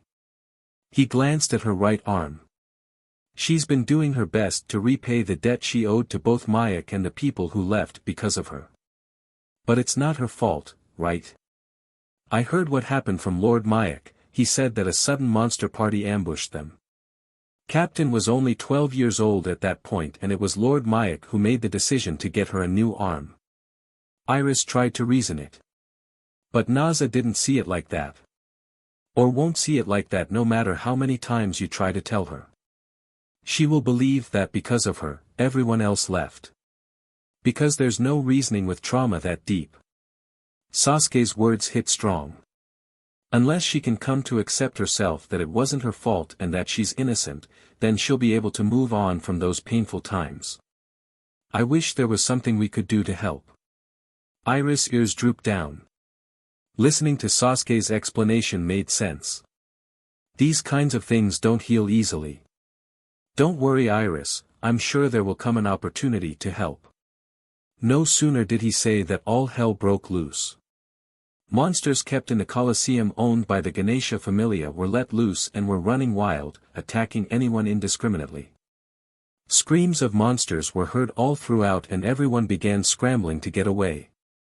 "Me and my big mouth." Naza huffed as she took a sip of her juice, walking back to where she left her group. "Stupid Sasuke. Saying all those embarrassing things with that stupid face of his. She'll get him back one of these days. She swears. But the problem is, Sasuke is too DMN perceptive.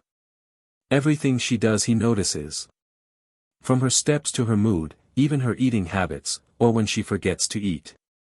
It's like he always has his eyes on her."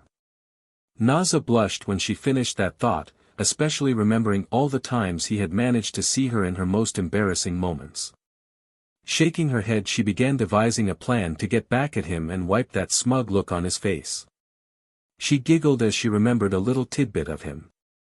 His tongue was super sensitive, which is why he disliked flavorful meals since it would be too much for him.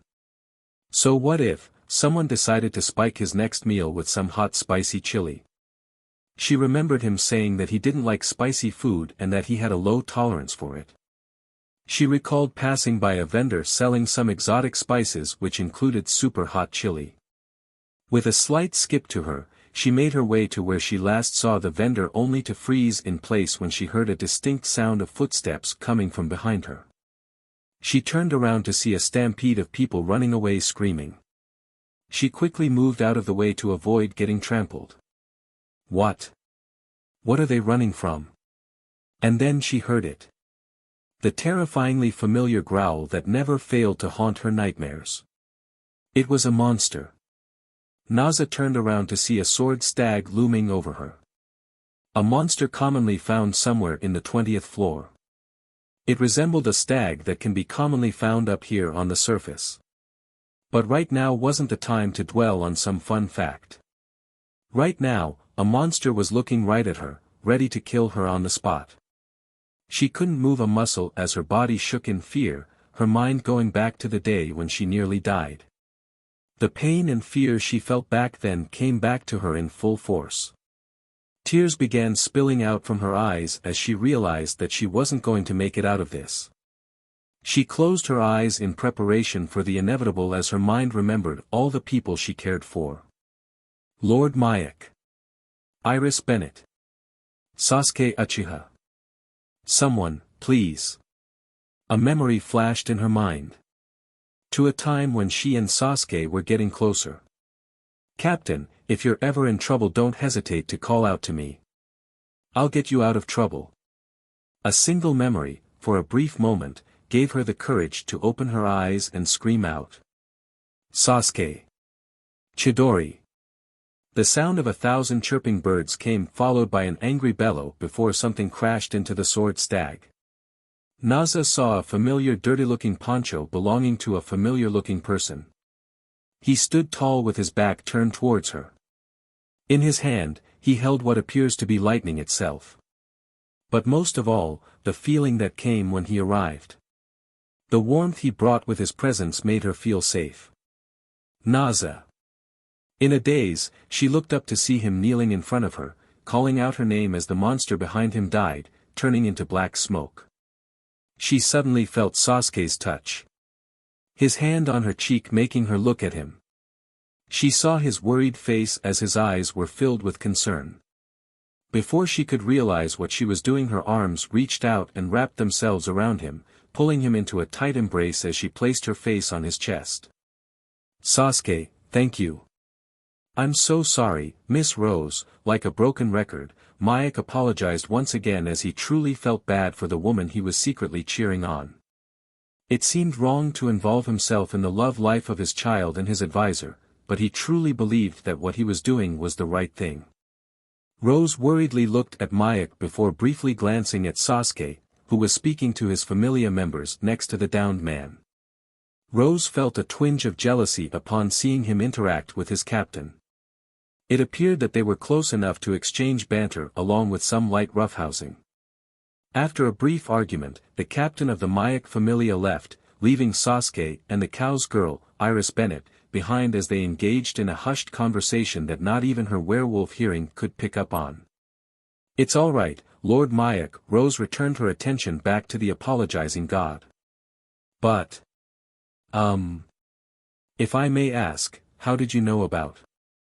Rose trailed off, unwilling to finish her sentence out of sheer embarrassment. However, Mayak was quick on the uptake and quietly chuckled. It was quite obvious, Miss Rose, anyone can see that you have feelings for Sasuke. Mayak smiled upon seeing the flustered look of the werewolf. It truly warms his heart to know that someone out there has genuine feelings of love for Sasuke for who he is and not lust over him for his appearance. Now it was Rose's turn to let out a chuckle. It seems everyone knows except for the person himself, huh? Seeing this, Mayak felt a drop of sweat slide down his face, debating on whether or not he should let Rose know a little tidbit about Sasuke.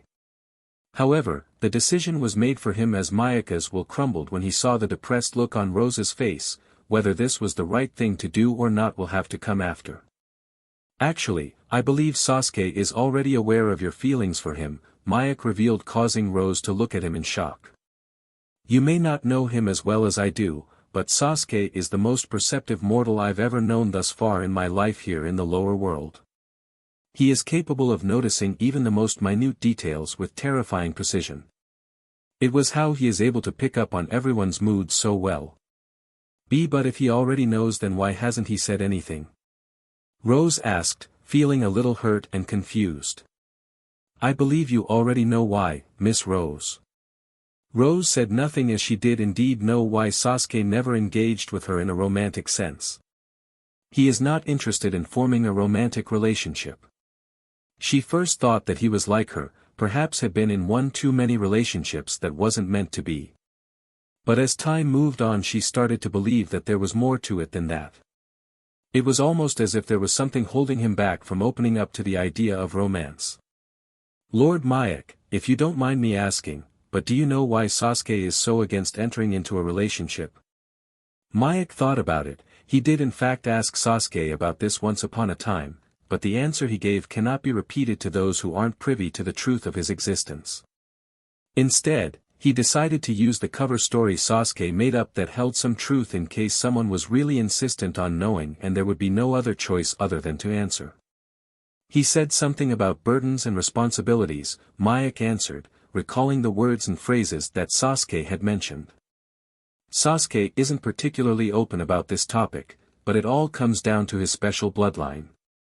It was incredible in and of itself that Sasuke was able to come up with a cover story that would misdirect the inquirer and shift the interest to something else. Through certain conditions, people who are truly interested in Sasuke will be able to know more about him, while those who don't will learn next to nothing. Mayak doesn't know why Sasuke had set it up like this, but he believes that those who truly care for him are the ones who deserve to know the truth. Rose was absorbing the information provided by Mayak as she had reached her own conclusion. Bloodline. Rose muttered as she recalled the most prominent feature Sasuke had. Are you talking about his eye dash? A scream was heard in the distance shouting, monsters. The two snapped in the direction of the scream to see a small horde of monsters wreaking havoc. Many of the festival-goers were running away, pushing and shoving past one another in an attempt to preserve their lives. One of the unlucky few was a mother and her daughter. The mother was harshly pushed down on the ground, but not before using her body to shield her daughter from the feet of the people running away. MOM. The child cried in her mother's arms as she watched her mother get stepped on by the scared crowd. However, the mother simply smiles, an attempt at reassuring her daughter, it's okay, Carol. Mommy's okay. Once they were clear of the stampede, the mother tried getting up only to fall back down as she cried in pain. Her ankle was broken from being stepped on and now she can't get up. The mother looked distraught, she couldn't get up. And with the monsters closing in on them, she was left with no other choice. She released her hold on her daughter as she looked her in the eye. Carol, I need you to run away, okay? Mommy will be right behind you. No. I won't leave you. Carol, please listen to me. The mother pleaded, but her daughter adamantly shook her head before trying to lift her mother up. Carol, I need you to leave. Now. But the girl remained stubborn and refused to leave her side, pulling on her mother as strong as she could. The mother looked back to see a monster looming over them. She quickly pulled her daughter in close, hoping to shield her from the beast. Mommy. Tears formed in the child's eyes. Her mother looked at her with a teary smile. Carol. Just as the monster was about to lunge at the duo, a searing heat sliced the monster in half. Uchiha style, Halo dance. A sword wreathed in flame came down and struck the monster that was about to devour them, burning it to ash. The mother and daughter looked up to see a familiar figure standing before them. Sasuke. His sword clad in flames, Sasuke stood before them after killing the monster, aiming for the magic stone to guarantee the kill. He looked down to see that it was Amelia and Carol Alvin, the ones he'd usually meet when doing SCRT missions. Are the two of you hurt? Amelia was about to say something, but her daughter beat her to the punch. Sasuke. Mommy hurt her leg. Please help us. The little girl immediately tugged on the older boy's poncho, pointing at her mother's broken ankle. Sheathing his sword, Sasuke placed a reassuring hand on her head, calming her down. Don't worry, your mother will be fine. Iris. Come here and carry her. Almost immediately a cows appeared and carried the injured woman in her arms. Yes, Vice Captain. Iris, with her blessed body, easily lifts the injured mother in her arms. What next, Vice Captain? Take both of them to where Mayak is and have him treat her wound, Sasuke ordered his junior as he pushed the little girl towards her mother. After that get to a safe place and guard Mayak. Iris nodded, what about you, Vice Captain? I need to look for Naza, fast. Sasuke appeared at the safe location where most of the civilians were being guarded by the adventurers who were at the festival. He deftly weaved through the crowds of people until he spotted Mayak and Iris. The god was busy treating the wounded with the little supplies he was provided with while Iris was doing exactly as he said and was guarding him. Iris kept scanning her surroundings until her eyes landed on him. Vice Captain, over here. She waved her arms in the air, getting his attention. Huh? Where's the captain? Sasuke lifted his poncho to reveal Naza still hugging him tightly. She seemed to have blocked everything out as not even Iris' voice could get her to let go, even if the particular image she was showing right now would have been downright embarrassing to her.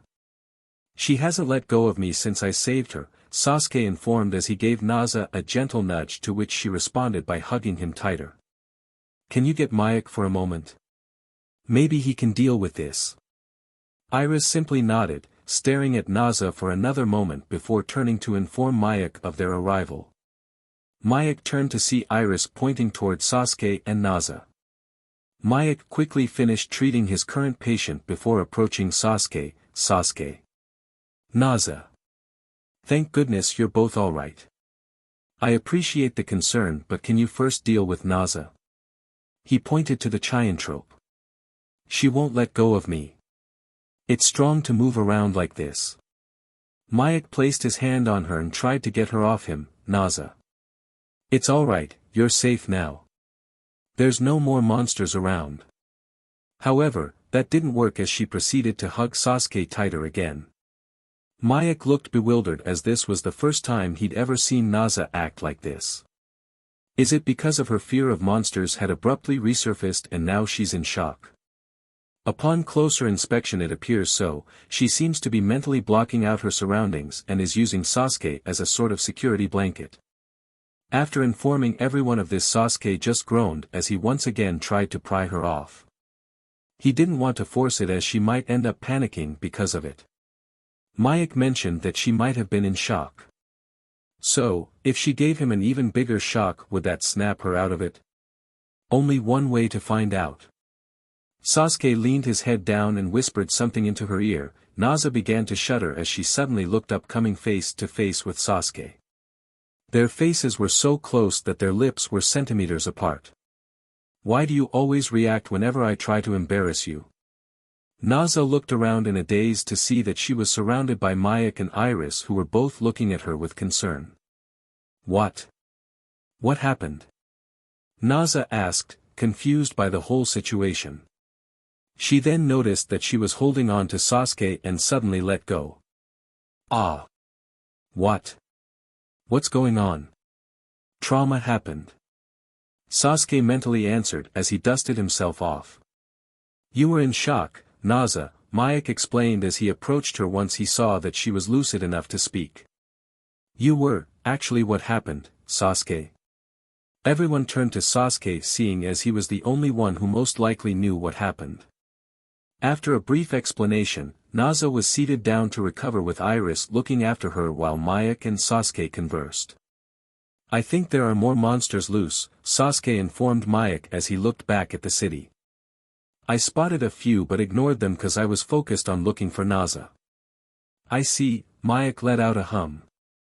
Sasuke, can you take care of the rest of the monsters? Sasuke turned to him with a raised brow. I know you can deal with them the fastest.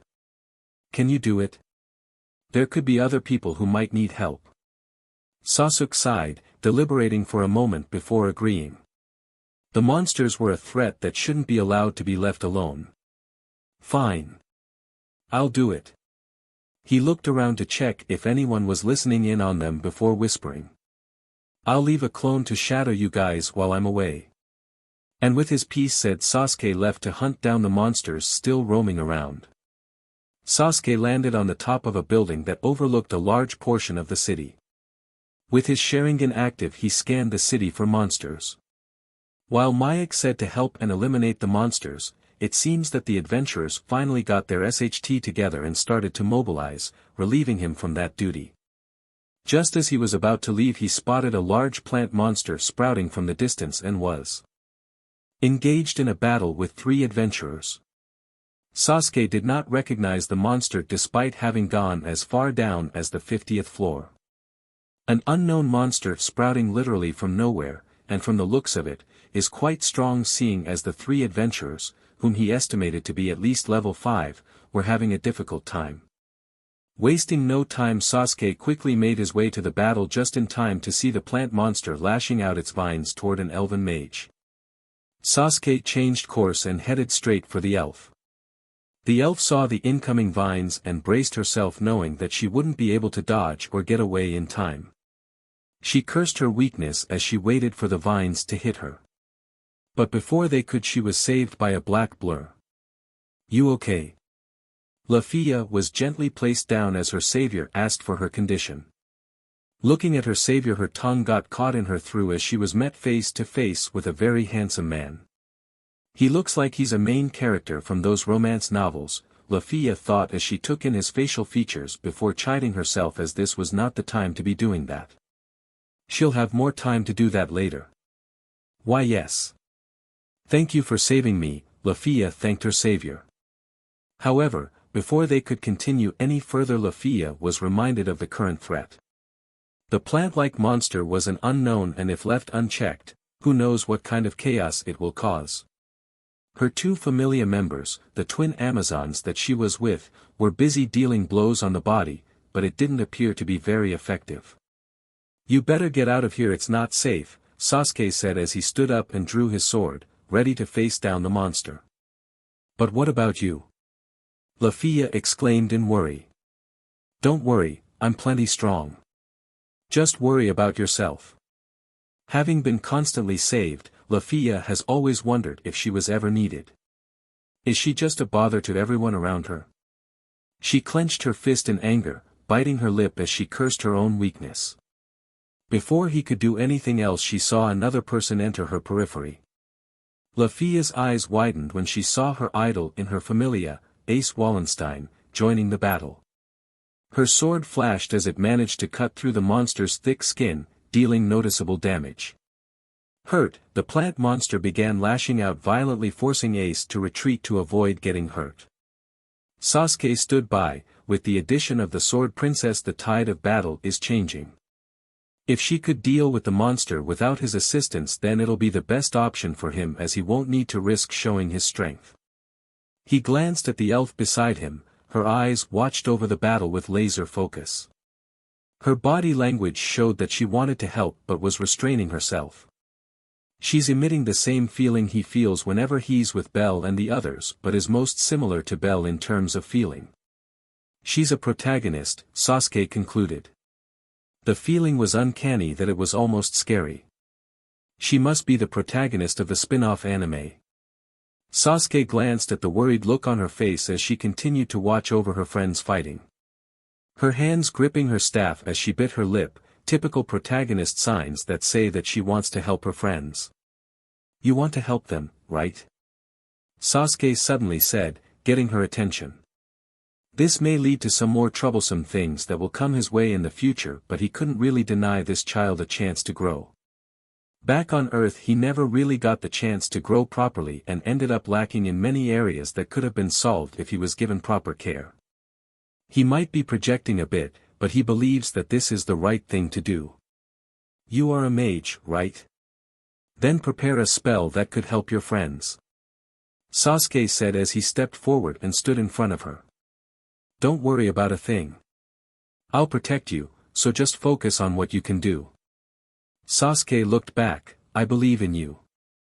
Filia looked towards her savior in shock. They had only just met and now he was saying that he believed in her.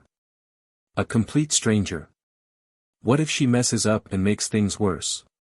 But he said that he believed in me with such confidence that her heart started beating rapidly from his words alone.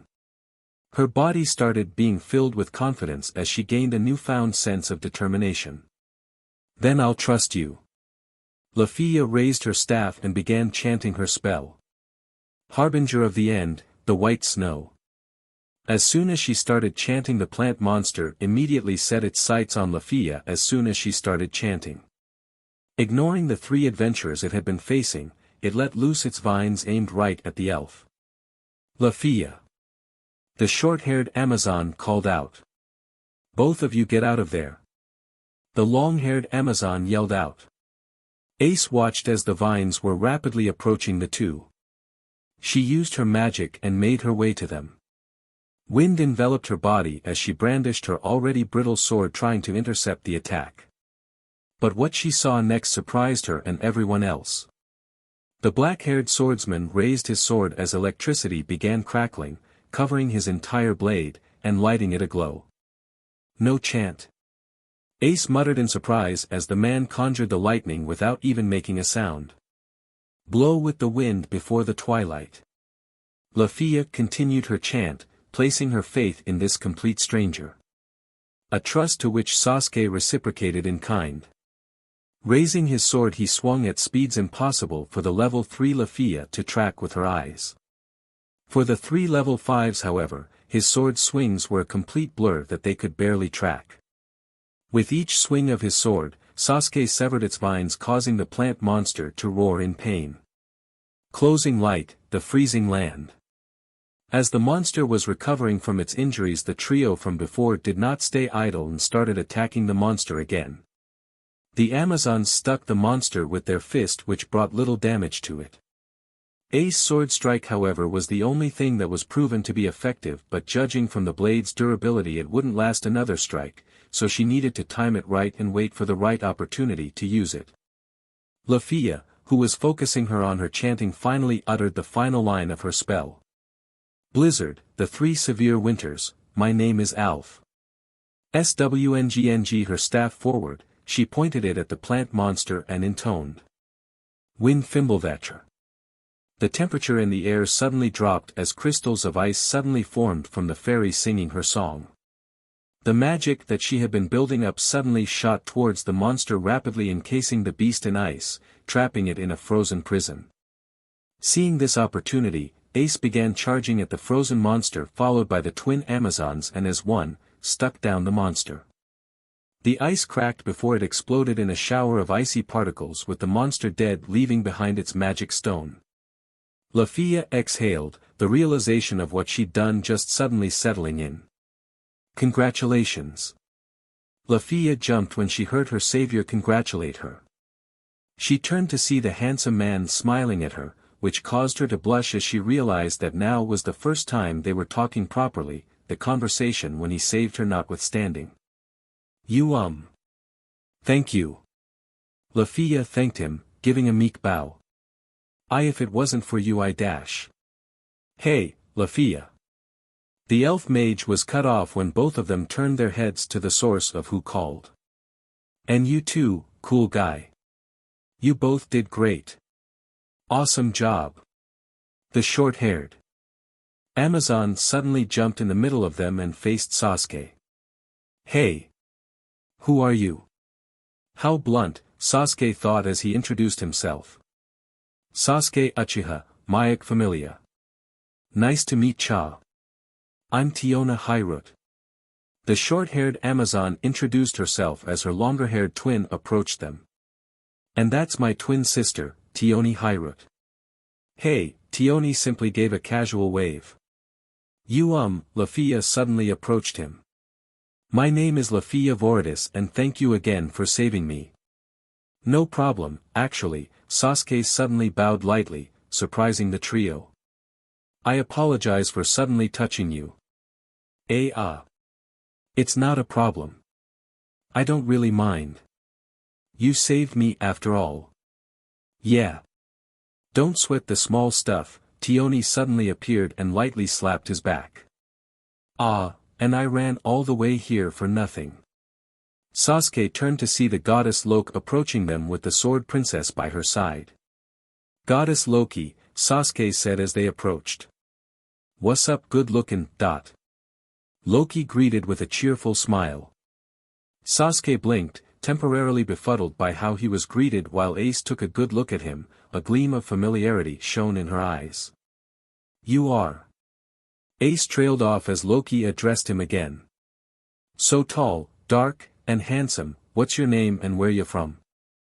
Sasuke was half tempted to just not answer with how the way she was talking to him. This was the first time he had been ever spoken to in such a fashion that it was actually causing his brain to lag IRL. Even the women who flirted with him in the past spoke formally to him. Sasuke Uchiha, he introduced himself again slowly. Mayak Familia. Ooh. So Mayak managed to bag himself a hottie, huh? Loki said as she looked at him up and down, checking him out much to the shame of Tioni, and Ace and the embarrassment of Lafia. Shame you're not a girl, 'cause I'd fight to have ya in my familia. Thank you. He didn't know if he should feel flattered or insulted. He'll settle for both just in case. Anyways, it was nice meeting you all but I need to go back to my familia, they're waiting for me. Without even waiting for a reply he vanished using the body flicker technique. Whoa. He's fast. Tiona exclaimed as she looked around for him. Yeah, I didn't even see him move. Tioni agreed with her sister. He just vanished. I didn't get to introduce myself, Ace lamented with a small frown. That's because Loki was freaking him out, Tioni said with a sigh. Seriously, that's not how you greet a person. Ah, I was gonna ask if he had a sister who'd like to join my familia, Loki lamented at the missed opportunity. But none were as sad as Lafia who didn't have the chance to speak with him and only exchanged a couple of words. She looked back into the city, her hand clenching her staff while the other was clenched into a fist, placed over her chest. She hoped that she could meet him again.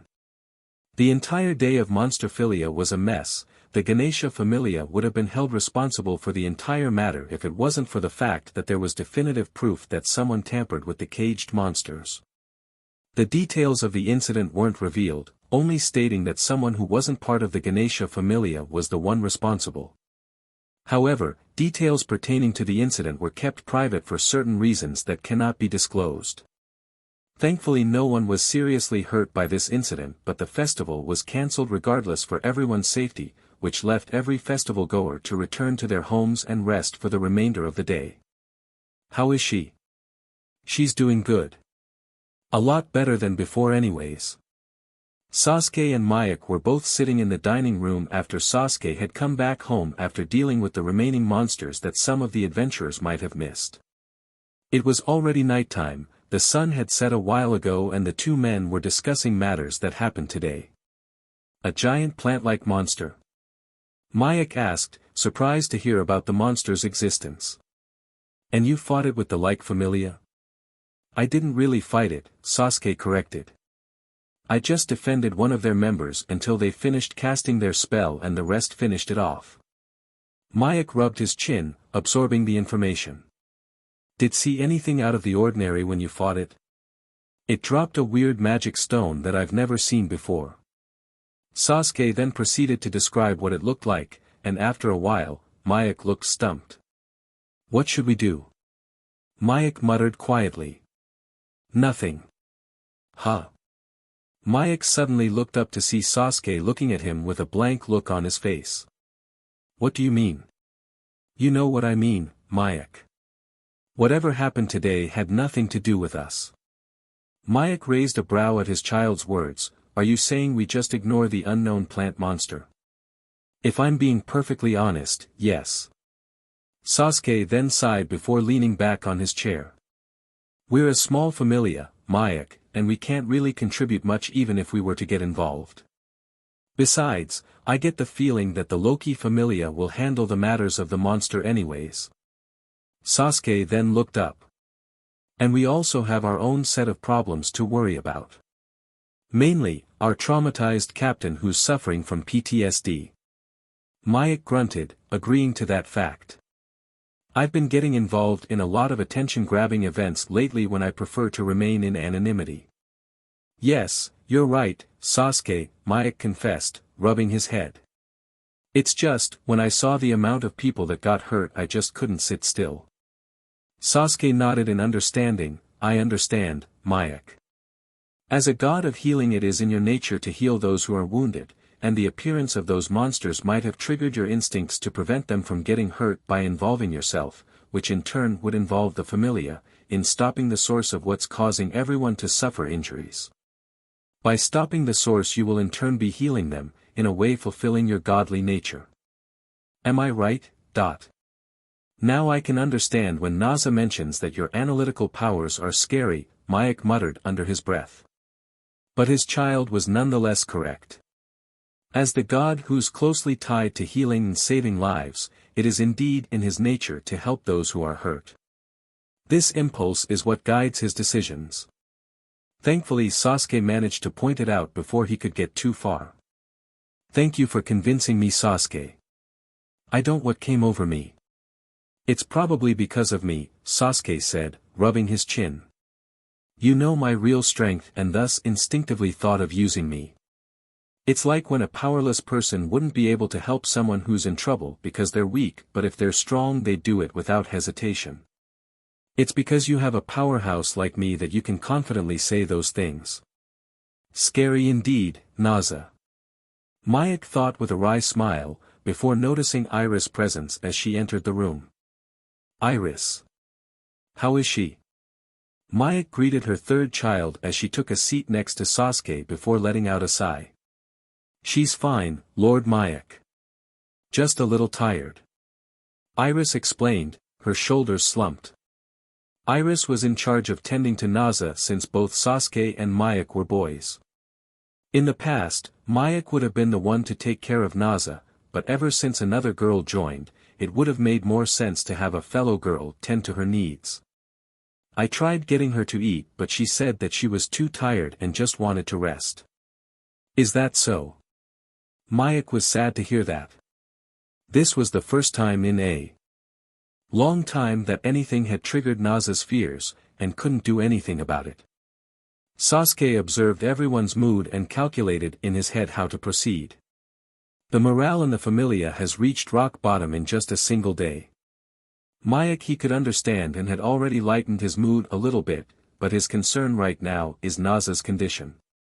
He'll have to check on his captain later and see if there's anything he could help. Looking toward his junior, Iris was feeling down for a different reason. Yes, she's concerned for Naza, but that wasn't what caused her current mood. It's related, but her real concern was what happened earlier today. He noticed that when the monsters came Iris froze. This must have come as a huge blow to her ego. When she was frozen, she did not freeze from fear, but the inability to act upon a situation where action was required. Inexperience, essentially, was the source of her current mood, as she's likely being harsh on herself for not acting as an adventurer should. He'll have to rectify that now. Iris, don't let what happened today get to you, Sasuke patted her head, gently giving it an affectionate rub. I know that you're being harsh on yourself for freezing on the spot, right? He felt her nod underneath his palm. Do me a favor and don't. His words caused Iris to look at him. Her sadness and confusion was clear on her face. What do you mean, Vice Captain? What I mean is that what happened today was something you couldn't prepare for. I know you just got to be an adventurer, but don't let what happened get you down. I could have helped people, Iris said as her hands tightened on her skirt. If I hadn't froze like that, then maybe that child wouldn't have seen her mother getting trampled. Then learn from this, Sasuke suddenly said, lightly patting her head. If you truly feel like you could have done something, then treat what happened today as a learning experience, so that when something similar like this happens you'll be better prepared. He's right, Iris, Mayak chimed in, doing his part to cheer up his child. You only just started your career as an adventurer, so you can't expect yourself to reach great heights in a day. You need to learn how to walk before you can run, or in this case, learn from today so that whatever happens tomorrow, you'll be ready. Iris looked between the two men before sniffing a little. Mayek chuckled as Sasuke pulled her close and gave her back a good rub. There. No need for tears, all right. Sasuke calmed her down as Iris got herself together. Okay. Thank you. Sasuke nodded his head, before glancing upstairs. He used his sensory skills and detected some slight movement coming from Naza's room. It appears that she's still awake. Good. He can check up on her. Bidding the two a good night, Sasuke made his way upstairs and in front of Naza's room. After a swift knock, he entered without even hearing a reply, as he knew that Naza would just tell him to leave her alone, which he wasn't going to do. The room still looked as messy as the last time he was here. He'll have to clean this place up himself if Naza wasn't going to, and found the path to Naza's bed was clear. Or, rather, pushed to the side. He walked up to her bed to see that she had her back turned towards him. Without any prompts, he sat down and waited for Naza herself to acknowledge his presence. He wasn't going to start anything if she refused to even acknowledge that he was here. Minutes go by and he could feel Naza shifting in her bed, occasionally glancing behind her before turning back. This went on until the minutes turned to an hour, and that hour turned 2 to 3, until finally at 4 hours and 16 minutes, Naza spoke. "What are you doing here?" Her voice was quiet, the quietest he'd ever heard her. He turned his head back to see that she's turned to face him. She's still lying down, but it was a start. "I came to check up on you," Sasuke said as he placed a hand on her forehead and neck, checking her condition. She didn't bat his hand away and he took that as a sign to continue. "I was worried. After everything that happened today, can you blame me?" "No, I guess not. She wasn't focusing on me, and he believes that she hadn't even noticed that he had his hand on her. She looks distracted, like her gaze is focused on something else. Something far away. Pretty pathetic, huh?" "What?" Sasuke was surprised by her sudden statement. She pushed his hand away as she got up and sat right next to him. The self-mocking look on her face was concerning him. I mean. Getting scared stiff by some monsters. Pretty pathetic, right?" Naza said in a mocking tone as her hands tightly gripped her sheets. "No, why would you even say that?" Sasuke rebutted, not liking where this was going. "Naza, what you felt was only natural. Especially after what happened to you in the past, reacting like that was only natural." Sasuke winced, realizing his mistake too late. "Natural, huh?"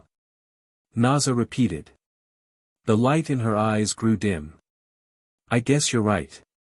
Even now, all I am was that same scared little girl that got mauled by those monsters, begging them to stop, and crying out for help, only for no one to help." Naza shut her eyes as tightly as she could as tears threatened to spill. The terror she felt when that monster was right in front of her was making her tremble uncontrollably. She hated this, she hated feeling like this, the fear that had a tight grip on her that would never go away for as long as she lived. But it's different now. However, that same fear would disappear whenever he was around. Naza looked up towards the boy who's been a constant annoyance and pleasant companion ever since he joined the Familia. "What do you mean?" Naza asked quietly. "When you called, I came, didn't I?" Naza's eyes widened as the memory of him coming to her aid replayed in her mind. Wielding lighting in his hands, he came like a storm when she called out to him, just like he promised. "Yeah. You did." "Naza, it's different now." Sasuke turned towards her as he stared right into her eyes. "Things are different from all those years ago. You don't need to be scared anymore."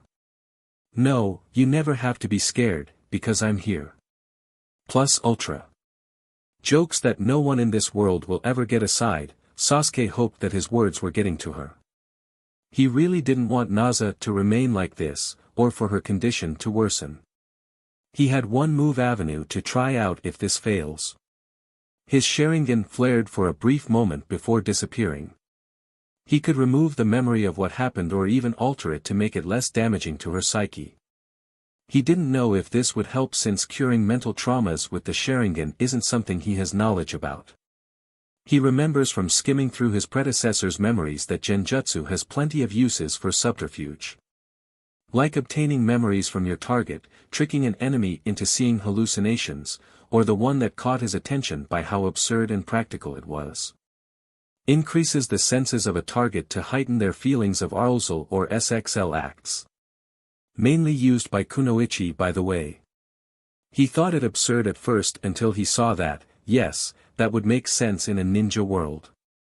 The point is, that manipulating her memories might do more harm than good, especially when he isn't proficient in memory altering. Wiping memories is easy, blocking them too. Turning them into a mindless puppet is as easy as pie. But making changes is a whole nother can of worms that he isn't ready to open yet. So he's hoping that he won't have to resort to doing this yet.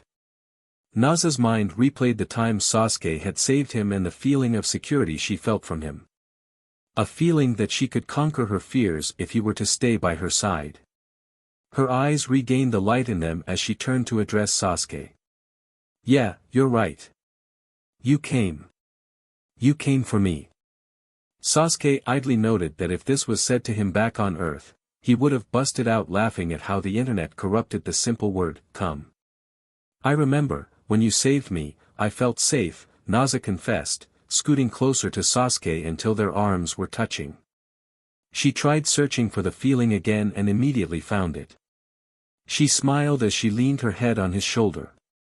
Whenever I'm with you, I'm no longer afraid. I see. That's why. HN. Sasuke looked down to see Naza looking at him with a determined look. I don't want to be afraid anymore, Naza said with conviction. I'm sick and tired of living in fear, of being afraid. Sasuke saw a fire lit in her eyes as her voice got firm. The scared girl he saw hours ago was slowly disappearing, and in its place was a confident woman filled with vigor. Is that so? Sasuke smiled, seeing this new Naza being born right in front of him. So, can you help me, Sasuke? The fire in Naza's eyes faltered for a brief moment when she asked that question. A mixture of anxiety and worry flashed on her face. His answer will determine what happens to Naza in the future. Sasuke smiled, of course. We're a familia, after all. Naza's smile trembled before she dove in and hugged Sasuke again, crying tears of joy. Sasuke gently rubbed her back and waited until she finished crying. After a while Sasuke noticed Naza's grip on him had loosened. He took a peek at her and saw that she had fallen asleep. With great care, Sasuke gently laid the girl on her bed, tucking her in before leaving her room. He was about to close the door when he heard Naza mumble something that caused him to freeze in place. Big brother. Sasuke quietly closed the door with a soft click. He stood still for a moment, his face unsettlingly blank as his mind was triggered by, not just the words spoken to him, but also the fact that it was directed toward him. His mind repeated the word over and over again in his head as he felt a strong headache coming and braced himself. GUH. Sasuke clutched his head as memories he'd been purposefully blocking out came back to assault him in full. He gritted his teeth as he staggered away from Naza's room to the empty hallway, swaying unsteadily as if he was about to fall any minute. Over here. Mom and Dad were calling for you. Someone's voice entered his mind like a flash, but it didn't sound human, rather, it sounded nothing more than scratches on a blackboard. Hey, you're my big brother, right? So doesn't that mean you should spoil your little sister? Sasuke let out a pained gasp as he nearly fell to the floor but managed to catch himself just in time. Mom said to go out and buy some groceries, can I come too? There's something I wanted to buy. Can I come with you? The scene changed. He was no longer standing in a dark and empty hallway. Rather, he was inside a white room filled with machines far too advanced to be seen in a place like Ororio, surrounding a large white bed whereon it laid a woman with appealing dark hair, gazing with her brown eyes the bundle of life wrapped in her arms. Shoo. There, her voice was soothing to his ears as it brought a pleasant feeling along with terrible pain in his heart. The appealing woman broke her gaze from the bundle in her arms and aimed them toward him. What are you two doing, standing there like statues? Come here and take a look at her. Before he could even respond to her, he felt a large hand on his back, pushing him forward. It was then that he realized that he was shorter now, unlike before. He looked towards the one who was pushing him and saw a man, a handsome fellow, gazing at the appealing woman with tears brimming from his eyes. Having the same color hair and eyes as the appealing woman. Against his own will, he approached the appealing woman as she spoke to the man first, but unlike before her words were muffled. He could even look at them as his sole attention was on the bundle in the appealing woman's arms. Having noticed his gaze, the appealing woman giggled before addressing him. Hey, do you want to see your little sister? He looked at her in surprise before focusing on the little bundle again. This time the appealing woman leaned close and revealed what was in her arms. An angel. That was how he could describe the little innocent life in her arms. Something so innocent, so free of sin, that nothing else could describe her. You are officially a big brother now. As a big brother, it's your job to protect your little sister, all right?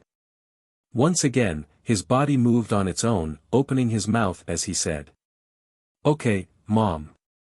The appealing woman said nothing as she continued to smile at him, his surroundings getting brighter and brighter until it reached the point that it was blinding him. And then, everything went black.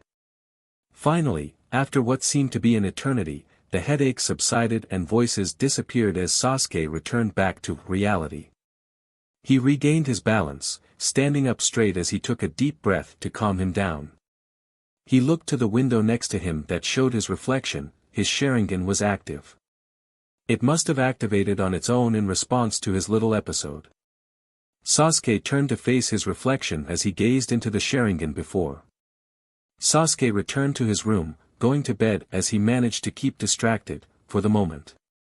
Morning came and the Familia was gathered in the dining room for breakfast, having been woken up by Sasuke himself as he and Mayek prepared and served breakfast. Once everyone had eaten, he gathered the Familia in the living room for a serious meeting. Now, I know you probably have some questions about the abrupt meeting, but it'll all be explained, so please let me finish talking before any of you say anything. Sasuke began as he addressed everyone in front of him. First of all, me and Naza will be going to the dungeon every day until she sees fit. He saw Iris opening her mouth before shutting it as he gave her a frosty glare, reminding her that questions would be for later. Secondly, Iris, I'll still train you and Belle with the help of Ryo today, so neither of you gets to weasel out of training. He then looked towards Mayek. Mayek, I'll be giving you something to do as well, to keep your minds off the things we discussed yesterday. I'll give you a list of errands that I need you specifically to run for me.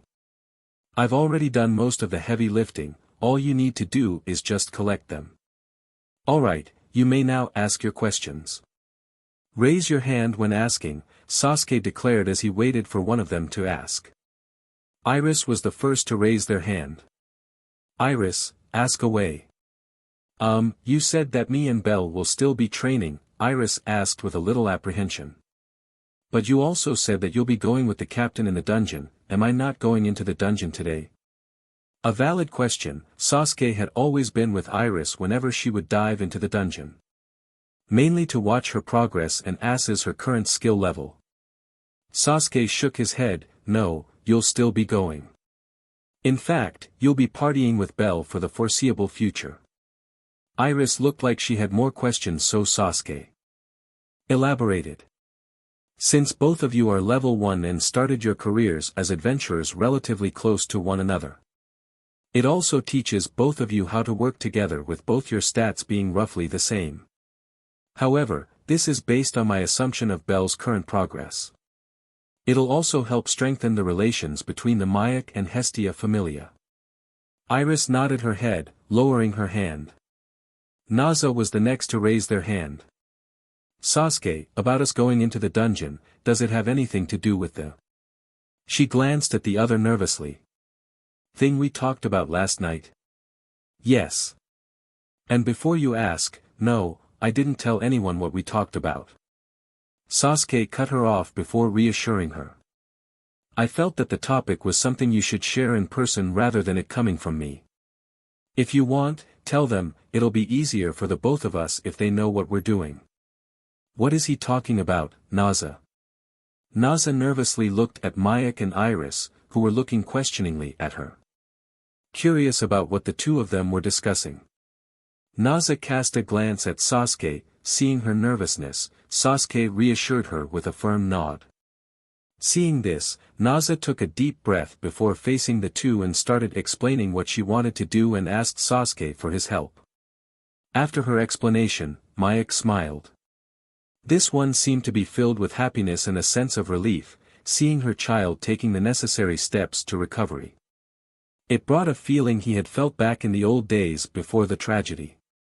I see, that's great, Naza, you won't hear any complaints coming from me, but I do have a question. Mayek turned to Sasuke for this. Why not go together with Iris and Belle? I'm sure you can help Naza and watch over them at the same time. Sasuke sighed, as said before, the situation concerning Naza's circumstances is private, and it would be wrong to involve another familia's member in our business. Also, Belle and Iris will be advancing through the dungeon at a faster speed than normal adventurers. Belle had already made it to the 6th floor and Iris had just reached the 5th. Their progress is rapid and I'm taking full advantage of that. Besides that, me and Naza will be staying within the first 2 floors for a couple of days, giving Naza time to properly adjust. He then smirked, and whoever said that I'll be leaving those two alone. This time Naza and Iris were rightfully confused with his words. How could say that he's going to say that he'll watch over Naza and Iris at the same time? The two racked their heads together coming up with an answer, but Mayek knew what Sasuke was talking about. Sasuke, are you talking about? Sasuke nodded, yes. I think it's time I share this with them. Naza and Iris looked at both men. This time, they were the ones talking about something the two weren't aware of. What are you guys talking about? Naza asked. Mayek said nothing as Sasuke took a couple of steps back, giving everyone a complete view of what he was about to do. As you know, I have plenty of secrets. Some that I'll take to my grave, and will never see the light of day. Sasuke said. A blue aura started to envelop him, surprising both Naza and Iris. Mayek simply sat back and watched. This is the secret to my immense strength and strange abilities. This is called chakra. So alright folks, that's all for today. Stay tuned for part 4. Do subscribe, like and share for more such videos. Also check out the story and author Phantom System on FANFICTIONnet. Press the bell icon to be notified first on release. See you in the next video. Till then, goodbye.